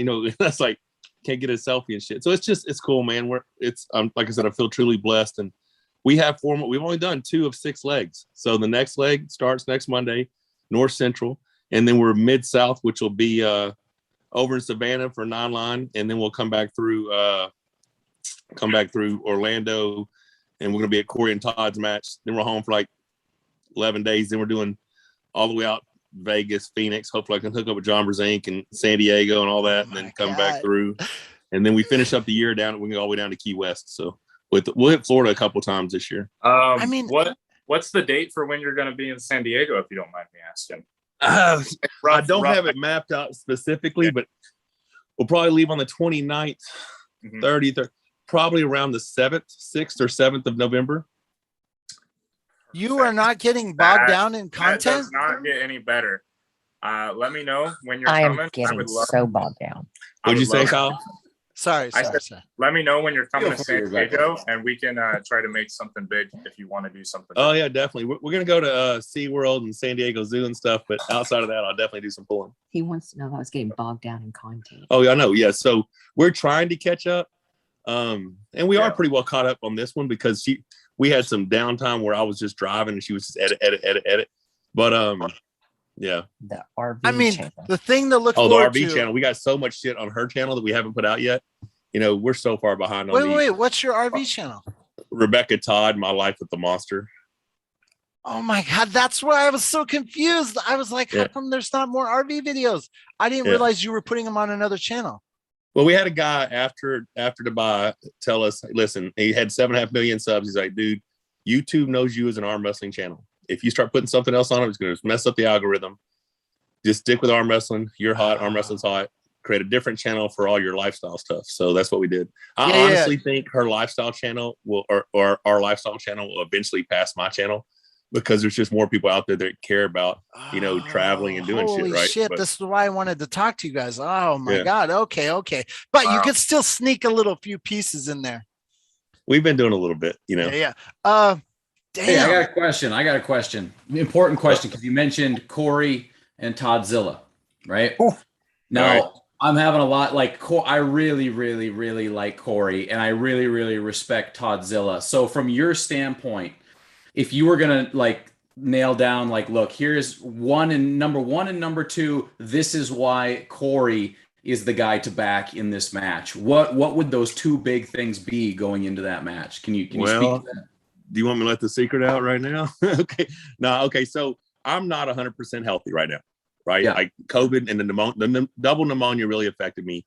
My heart rate's running about 30 beats higher than normal.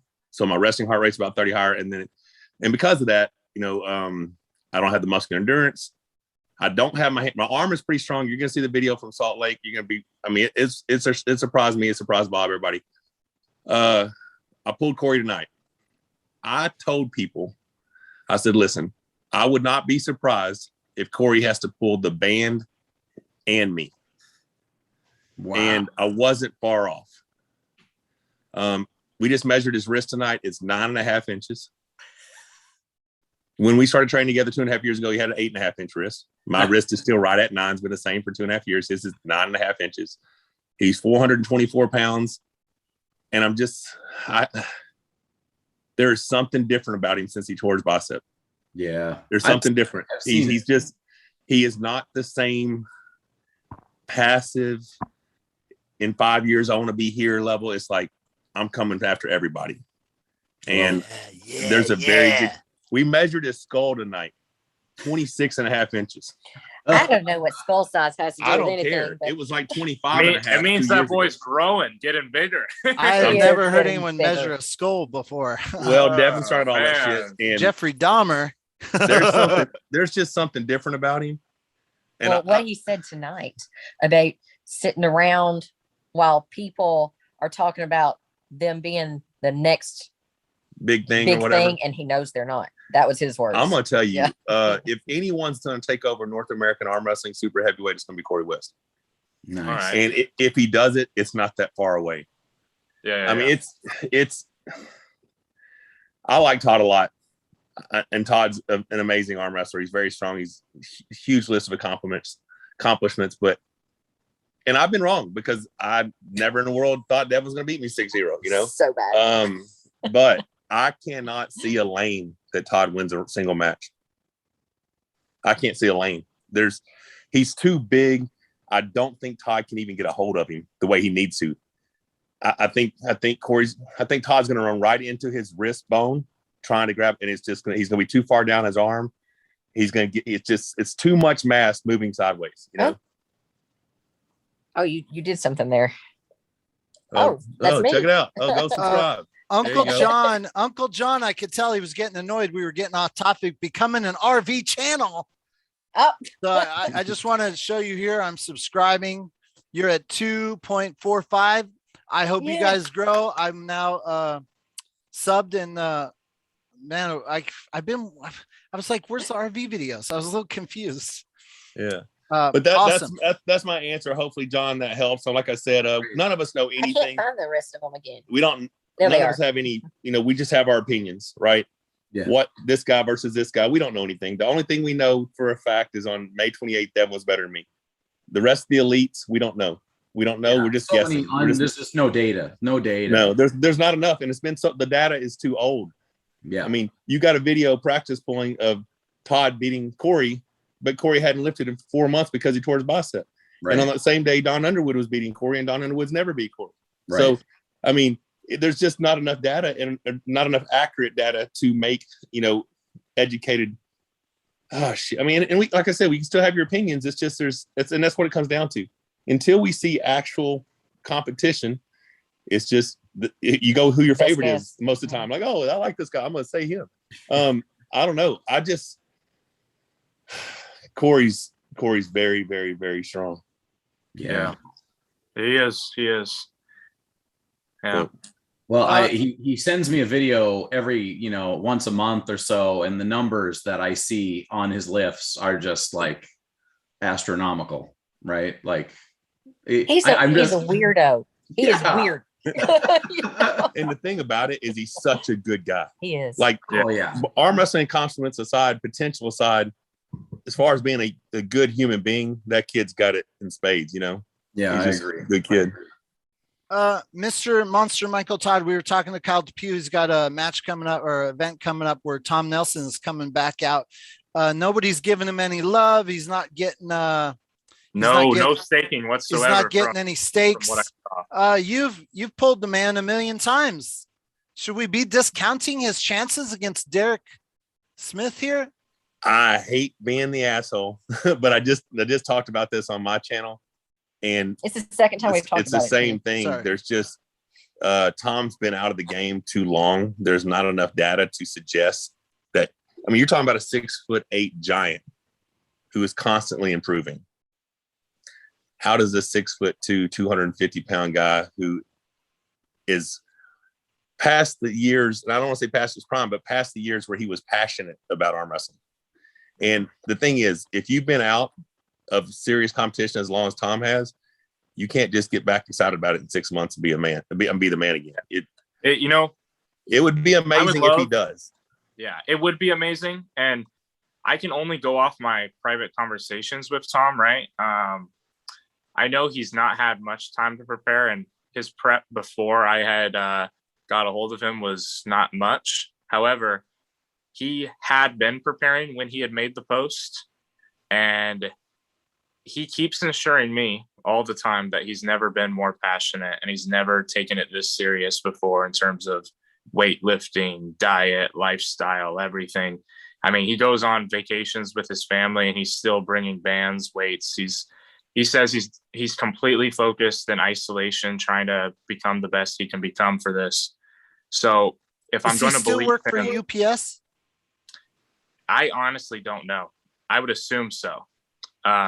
When me and Tom talk, it's really just this, right? Like we try to talk about some other stuff, but it's really just been about the event for the most part. Because I remember the last time I hung out with Tom Nelson, I'm sure maybe he's been promoted at some point, but he told me his job, to keep things flowing is that, when he's going through the warehouse or trucks or whatever, that he'd be grabbing on to everything and he'd always be in some sort of state of, holding himself or objects. And I can't imagine. I respect what Monster is saying, but I can't imagine that went away entirely.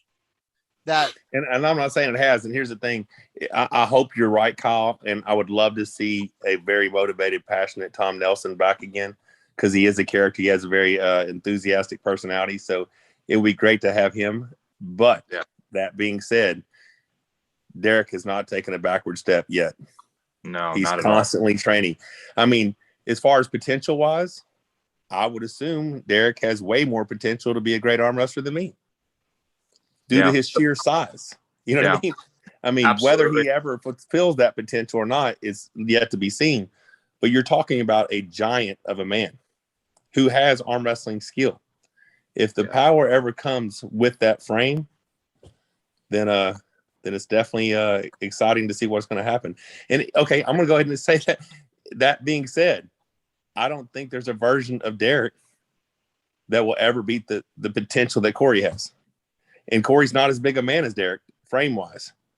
But I'm telling you, there's something different about that kid. If Derek beats Tom Nelson, I am very confident that Derek can beat Corey West, personally.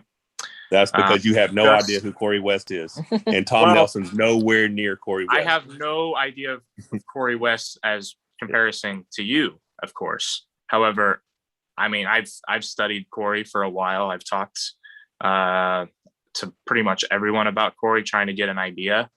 And I get that he is most likely going to beat Toddzilla. But I think, in my opinion, this is at least right. No, you're entitled to your opinion. For what I would want to happen in terms of what I've been told, what I've been led on to believe by all hype, right? I mean, Derek has gone really strong the last 2 years. Everything's been clicking the right ways. Tom's taken this very serious, he tells me, never taken it more serious, supposedly. So I would love to see a very hyped up, accomplished Derek Smith that could potentially get another thing under his belt, right? Like maybe a pin on Kerdeka or something. if that were to ever happen, right? And then a potential match with Corey West, I think would be good. Would love to see No, it. I would love to see it. I would love to see. Corey has already accepted a match for Gerdeka, and I like Alex a lot. I don't think it's close. No, you think Corey beats Gerdeka? I think Corey's got a 30% chance of beating Dave Chafee right now. That's how strong Corey is. Y'all do not understand. Because I haven't seen it. I know. I'm just I trying. haven't seen it. I'm just trying to tell y'all. They've only seen him I know. against people I know, that Chance Shaw has also. The thing beat. is, it's just different. It's different. It is. It is different. How do you think Corey would do right now against Eric Spoto, who's also been hyped up a lot recently by Devin? I hyped Eric up a lot. When I pulled Eric last year or 2020, I thought Eric would be too much for Corey. I think Eric is exceptionally strong in specific areas. Yep. I now believe those areas will be, negated by Corey's just power and ability to keep you away from the. I mean, I don't think Eric's gonna be able to access the power that he possesses, but Corey's gonna take it away from him. Is that a match weird. you're ever interested in making happen, Eric and Corey, or would you rather Corey focus on taking out everybody? Corey will pull anybody. Yeah. My apologies that I don't have a ARMTV Corey West highlight reel to be playing, but right now I'm playing Tom Nelson.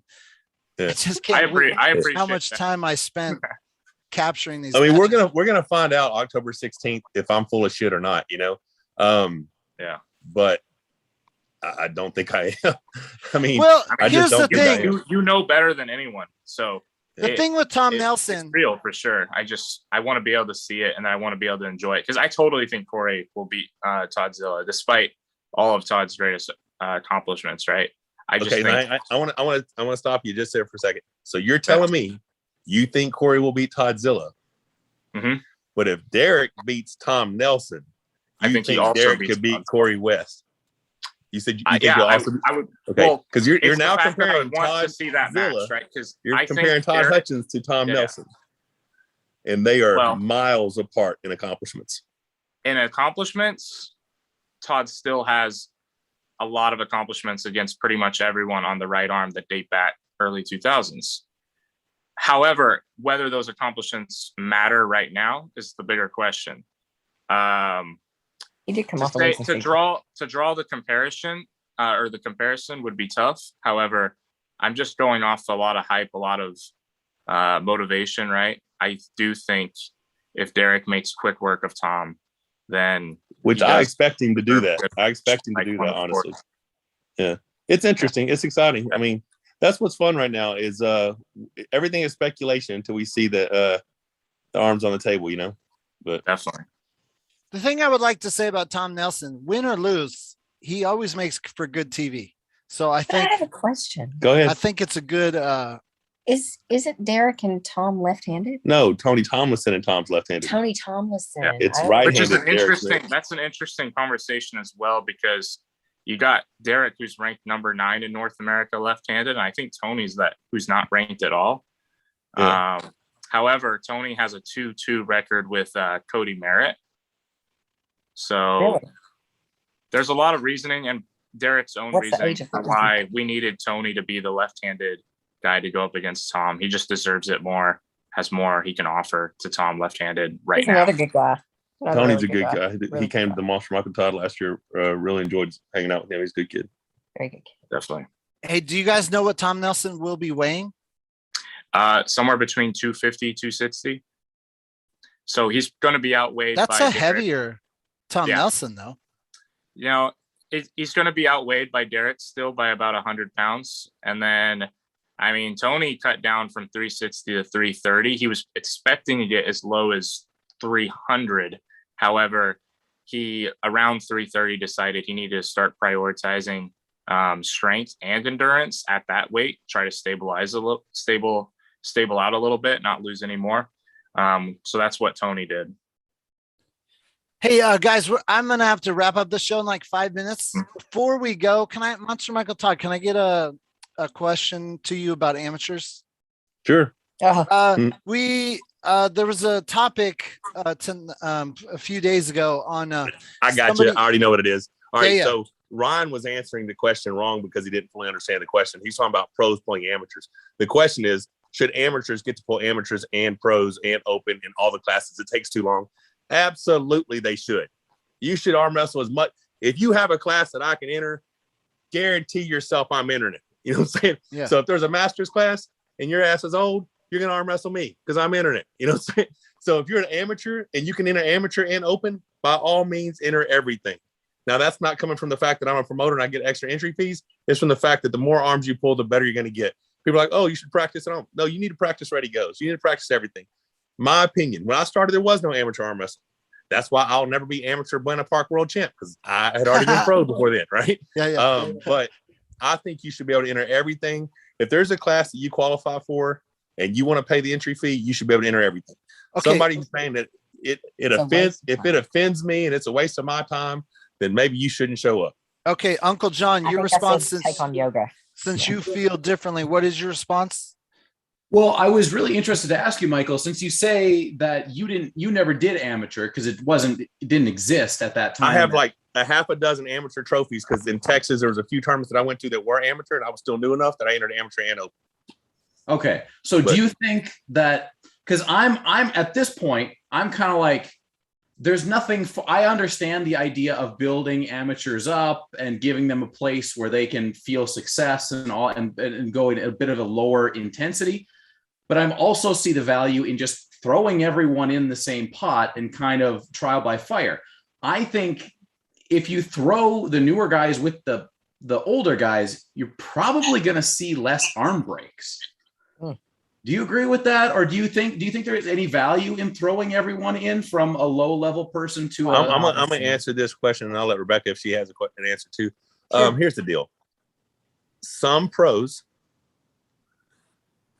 will flash the new guy. Or dicks.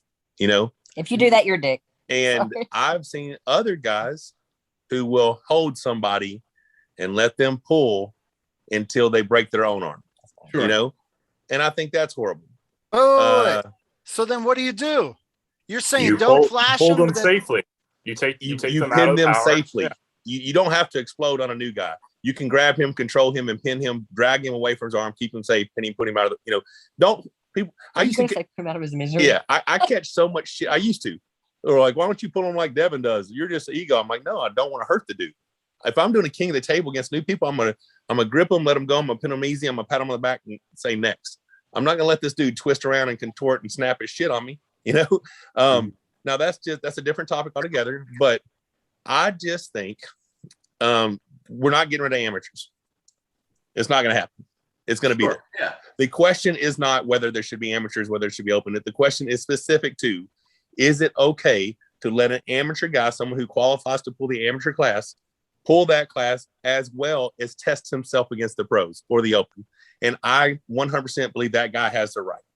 Yeah, and I agree with that too. Yeah. I agree with that. I just think it would be easier and it would be less of my time wasted if we just had one big tournament. I'm 100% selfish in the fact that I can no longer stand on my feet at starting at 1 p.m. and I'm still on my feet at like 10 at night trying to film a 10-hour event. It's like, I can't do that anymore. So I like shorter and easier. I think promoting going forward, if I start promoting big events, I'm going to have less just because I can't film all day. You know, that's just facts. So sorry, guys. I mean, like I said, and some tournaments are going to be that way, and other tournaments are going to still have amateurs. Yeah. The question isn't what's easier. The question is, should the person be able to do both? Right. Well, somebody was saying that throw away all of our opinions on wasting my time, wasted this, should this. I'm going to make it easier. It's going to be shorter. If the classes are offered, bottom line, if the classes are offered and you are an amateur, do you have the right to pull your amateur class as well as test yourself against the open guys? Right. And Uncle John in his show was saying, like, he used Chris Gobby as the example that promoters who do that are only after money, which I mean, I don't agree with that. Right. You're offering, you're allowing people to arm wrestle as much as possible. If I'm going to travel 5 hours in a car, and like you said, I can pull 6 classes and get in like a year's worth of arm wrestling, I'm going to want to do that. There is no better training for the next time you're on the table than actual tournament pulling. And if somebody can come in and they can actually pull 6 matches instead of freaking 2, they're going to get more ready goes. They're going to get more table time. Now, my opinion, and I'll let you get back to yours. My opinion, and Michael's like, we're not going to get rid of amateurs. And I agree with that. We're not. No, not get rid of, but limit world, you. I would win the lottery. In a perfect world, yes, we would win the lottery. My opinion only. In a perfect world, there would just be novice for those people that have not pulled for the first year. That's where you pull. And novice do not pull open. They would pull for the first year. Bam, you're cut off. Now everybody pulls open. That's just my opinion. And then that cuts out. I know. I don't care about that. That's fine. I'm going to go ahead and break this down. Go ahead. You've done. And that cuts out people that pull amateur.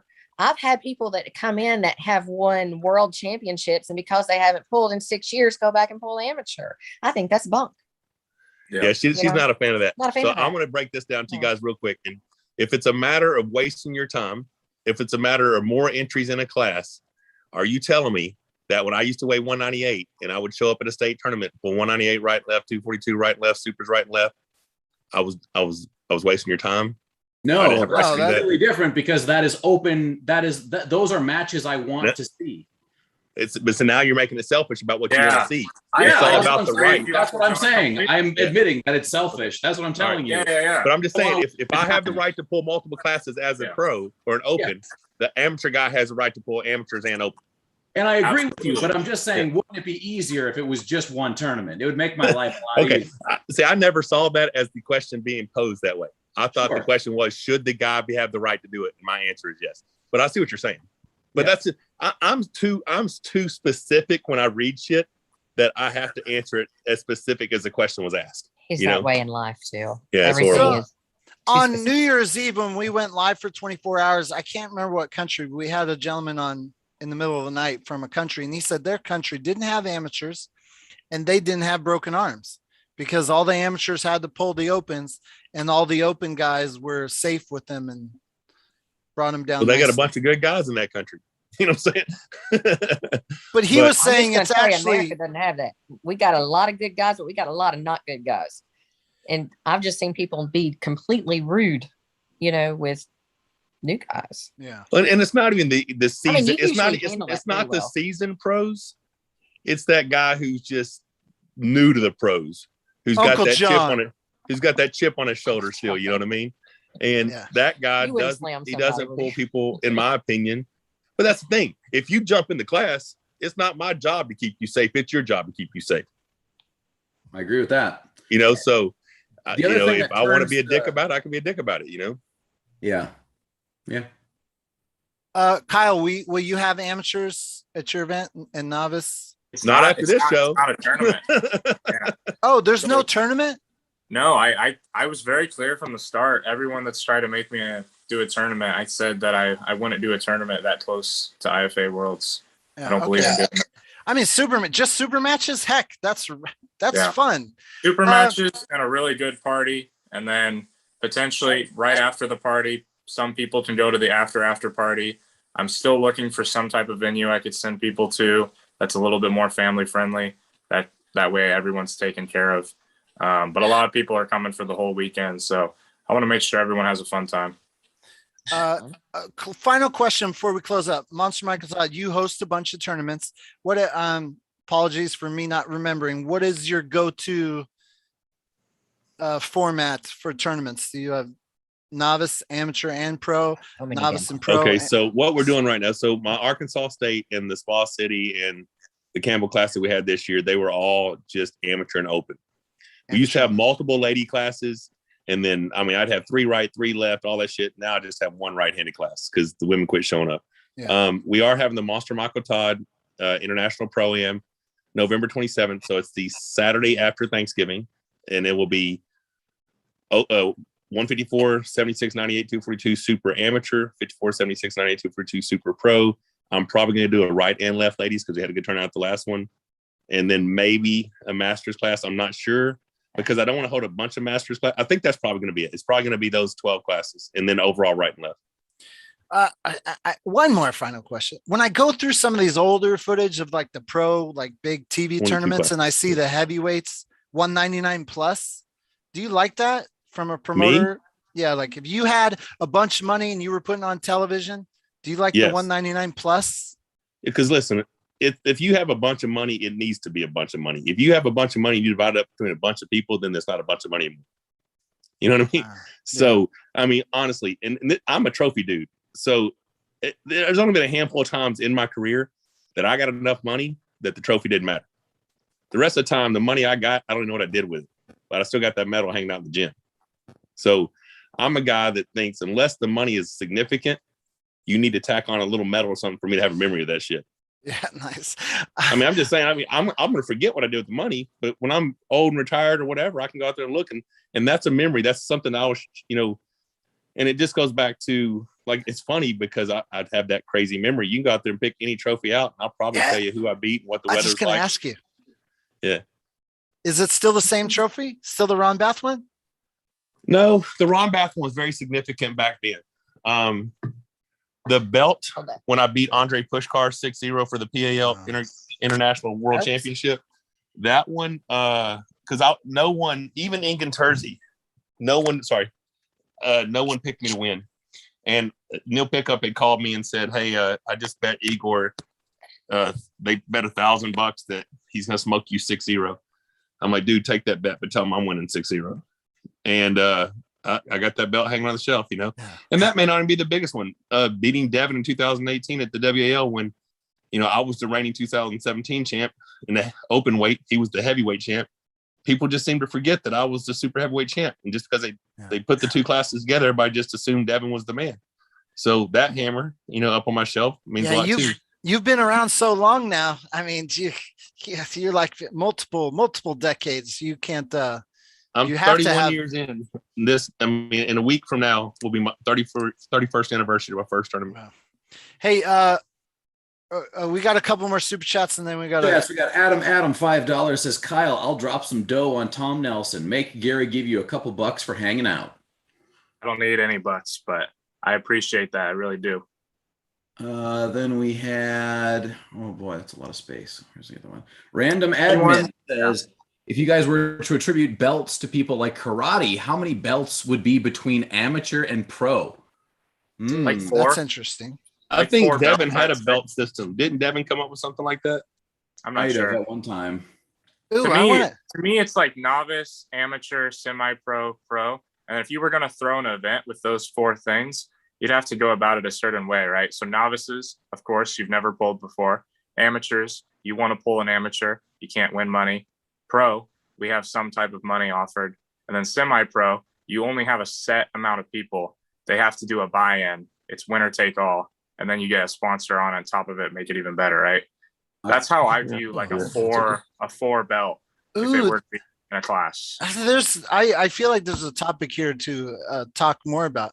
Brad Cook says Mike needs a huge Trojan Warrior trophy from the strongest badge, so he needs to show up 2022 St. Louis. Tell me the date and I'll try to put it on the calendar because I want one of those as well. I saw Devin Bear had one. I liked it. Robert Kelly, why does Monster Michael Todd think women quit showing up at tournaments? I have a few ideas. Well, back then, I mean, no, it was Robert's trolling us. Right? Yeah, Robert, it's the sport's getting bigger now, so you can make women upset a lot easier now than you used to be able to with your 400 comment thread that you did the other day. So say hi to Bubby. Hey, Bubby. Hey, I think there's one more important question. Instead of novice to pro, how many belts are there between pro and elite? Ooh. Yeah, it's tricky. I think there's still only 2. Like you're either an elite or you're not, in my opinion. Oh, I want to know more about this. This is it interesting. Just determines on what your definition of elite is. That's a big part of it. Yeah, it's going to change a lot, right? Yeah. I mean, I just feel like there's a lot of unrespected levels that, like, just because you say, oh, I pull in the open class or I pull in the pro class, I'm a pro. There's a difference between the pro on this side and the elite pro pulling in WAL, PAL, what have you, right? There is, and there always has been. But the way I look at it is if you're not an elite pro, calling yourself a pro is for yourself. It's not, or maybe it's to try to get sponsors, right? It's not like you're doing anything wrong per se. You're a pro because you choose not to pull amateur, or you're competitive because you want to get experience pulling both. Like it's not something to demonize, right? But no, being elite, to demonize it, I just think there's a lot of steps that people there is. Like when you look at a ranking, there's definitely a lot of steps, even from number 11 to number 10 sometimes. So it depends. Mm-hmm. I've got one. How do you get the legend title? That's rare air. I think that's just when people want to call you it, to be honest, because I've got the legend title and I tell people not to call me that. But you're 21. You can't have a legend title at 21. The legend title isn't related to our achievements at all. It's social media. It's completely based in social media, or it's based off what a promoter says, right? Yeah, but so I mean, when you think of someone as a legend, they're a legend because you believe they're a legend. It doesn't mean anything, right? It means what you make it to mean. Like when I consider legends, it's people above the age of 50 always, unless I want to like bring it down a little bit for like purposes, right? But I have to, because I feel like when you call people who are young legends, then it loses a little bit of meaning. Because then why would you call them a legend if they're like 1 month in or 10 months in? Monster Michael Todd. I'm gonna disagree with Kyle's age of 50, because John Brzenk was a legend way before he turned 50. Yeah, I mean, it's honestly, when I say there's 50, always outliers. It's not like I mean it 100% of the time. It's just kind of like what I try to stand by. However, was Andre Pushkar a legendary arm wrestler? He was a legendary. He was a legendary arm wrestler in his 30s. To say he wasn't would be completely disrespectful. You know? Yeah, I mean, and that's I see where you're going with it. And listen, there are people out there who hold the status of legend. I think it's all context, and it's because of accomplishments prior decades, right? And that's fine. That doesn't discount their legendary status. But to be considered a legend in any sport, in my opinion, you have to have done something of great significance. I left an impact, meaning that very few others had done. Yeah. And I don't know how to describe that one. That's a great question though. I mean, it's I think we can say Gabrielle is legendary. Oh, so the most legendary arm wrestler I've ever seen is Gabby Vasconcelos. No one has ever done more than she has at the WAF level. She's won 30 something. I don't care. If she did like 5 years ago. Since she was like she will flip you over the table right now, Gary Roberts. Sign me up. Gary, you would never beat Gabby in a super match. I don't know what the context of that video was, but you're crazy if you keep promoting that. I'm just telling you right now. Right now, Gary, that is a death probably beats me for you. You would not even be in the match. Hey, listen. For I have spoken to both Gabby and Sarah, and they are both willing. They are both willing for quote content to have fun with this. So Gary, they're gonna hurt you. Yeah, it's not even safe for us to let you do it. Get back in the RB life. Stay as far away from those two women as possible. You don't want. I love it. Okay. Listen, guys, I really do got to go. I want one final statement to say to you, Rebecca. Imagine when you guys have 1 million subscribers, you will be able to hire an editor, and you can just. Dude, pass off your content. I hope we can hire an editor way before 1 million subscribers. What the hell? Well, I don't know when the numbers are right, but at some point you keep Gary, growing. You need to hear this. You know my husband. He is never getting me a fucking editor. All right, that would be something we had to pay for. Oh my god! Just so you know. Okay. Listen, certain degree of frugalness that we'll try. We'll get the best free editor that you guys could possibly get one day. It's just eventually, right? Then Keep promoting it. Monster Michael Todd, here's how it works. When your channel is so popular that you're able to touch other people and make magic happen for their channels, you could bring on like every 6 months, have a new editor where they work for free to get exposure for their stuff. And, you could work for trade. Okay, I got to go. I love you guys. Super chat All says, right, man. You guys be blessed. Take care. And Nick Merckx. Oh, Nick Kolchev has no chance. Carolyn Loom says, take the women down, Gary. Nick Kolchev works out and stuff, but I doubt he's working hands. He's just a regular strong, like he goes to the gym guy, but I doubt he's working. I doubt he's working this bitch. Thank you, Caroline. Everyone got to go. I got to get this kid to bed. We have a bedtime. Thanks, everybody. Night. Thank you for coming on, guys. And congrats on the RV life. I'm so jealous. Thank you. Okay. You guys be blessed. Take care. Night. Bye, guys. Thanks, Kyle. Good luck on your event. Thank you. And, hey, tell Tom Nelson, I don't care how mad is he. I still love him. I still love that guy. Come out to the event. Book a last minute ticket. You can come tell him yourself. Oof, I'm moving this weekend. Never mind then. Okay. However, Travis and Tom are going to be in the same place, same time. If that excites it for you a little bit. I mean, they always give fireworks. I'll make sure that it's okay though. Everyone guaranteed content. However, guaranteed content. Absolutely. Yeah. But give Tom Nelson a hug for me. We have history. I love him. Uncle Definitely. John, thank you as always. Thanks for everyone in the chat. Oh, dude, I got to give away. I got to give away money. Okay. Do you give away money to people every episode? I just started last week. Okay, because I heard about it. I think it was on the Wednesday.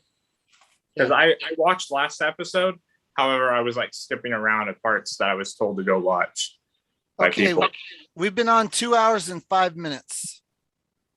And Nice. the numbers are okay. Okay, so the first hour, 1, 2, 3, it's gonna be 1. So she gave me 7, and 7 falls in the 1 hour range. So the winner is gonna be 1 hour, 31 minutes. 1 hour, 31 minutes, and I'm gonna start commenting more in the chat. 55 seconds. You should take all the money. If it's Yeah. on something, you should just every time come in and try to take the money. So the numbers were 13155. So when this is over, if you guys want to know who the winner is, refresh it, and when you get to, it gives you the time code for the chats. 1 hour, 31 minutes, and 55 seconds is the winner. So I'm gonna find out the winner. Oh, how does the money work? Like, does it all go to that person? Yeah. Is it a super? Okay. Whoever the first chat after 1 hour, 31 minutes, and 55 seconds, the first comment that pops up is the winner. Oh, okay. 1 hour, So 31. if I built a bot that was supposed to comment at that time exactly every episode. Yeah. So let's say you're following along and you comment, Yeah. you're just commenting along the entire 2 hours, you increase your odds of winning. Definitely. But you just can't spam. You got to at least be saying something. Within reason and whatnot. Yeah. All right, guys. Thank you very much. Thank you for having me, Gary. I really Thank you. appreciate you. All right. Good luck. And I can't remember if I said this, but win or lose, Derek and Tom. Tom Nelson is always good. He's good for television, but the best thing about Tom Nelson is he helps elevate other people. Like he gets you riled up. So I think he kind of has. The whole pro card is very riled up. We originally had Kenny Hughes that was going to be on the card. And I feel almost obligated at this point to do one next year because Kenny said he wanted to stay sober for a whole year just to compete in this next year. So it's like, I feel like having Tom involved is what really brings the magic, Awesome. And just also, Uncle John, I'm so happy for you that you have a staking. That's like big time. I know, man. It's like pretty cool. I like it. All right, guys. Good night. All right. Good night.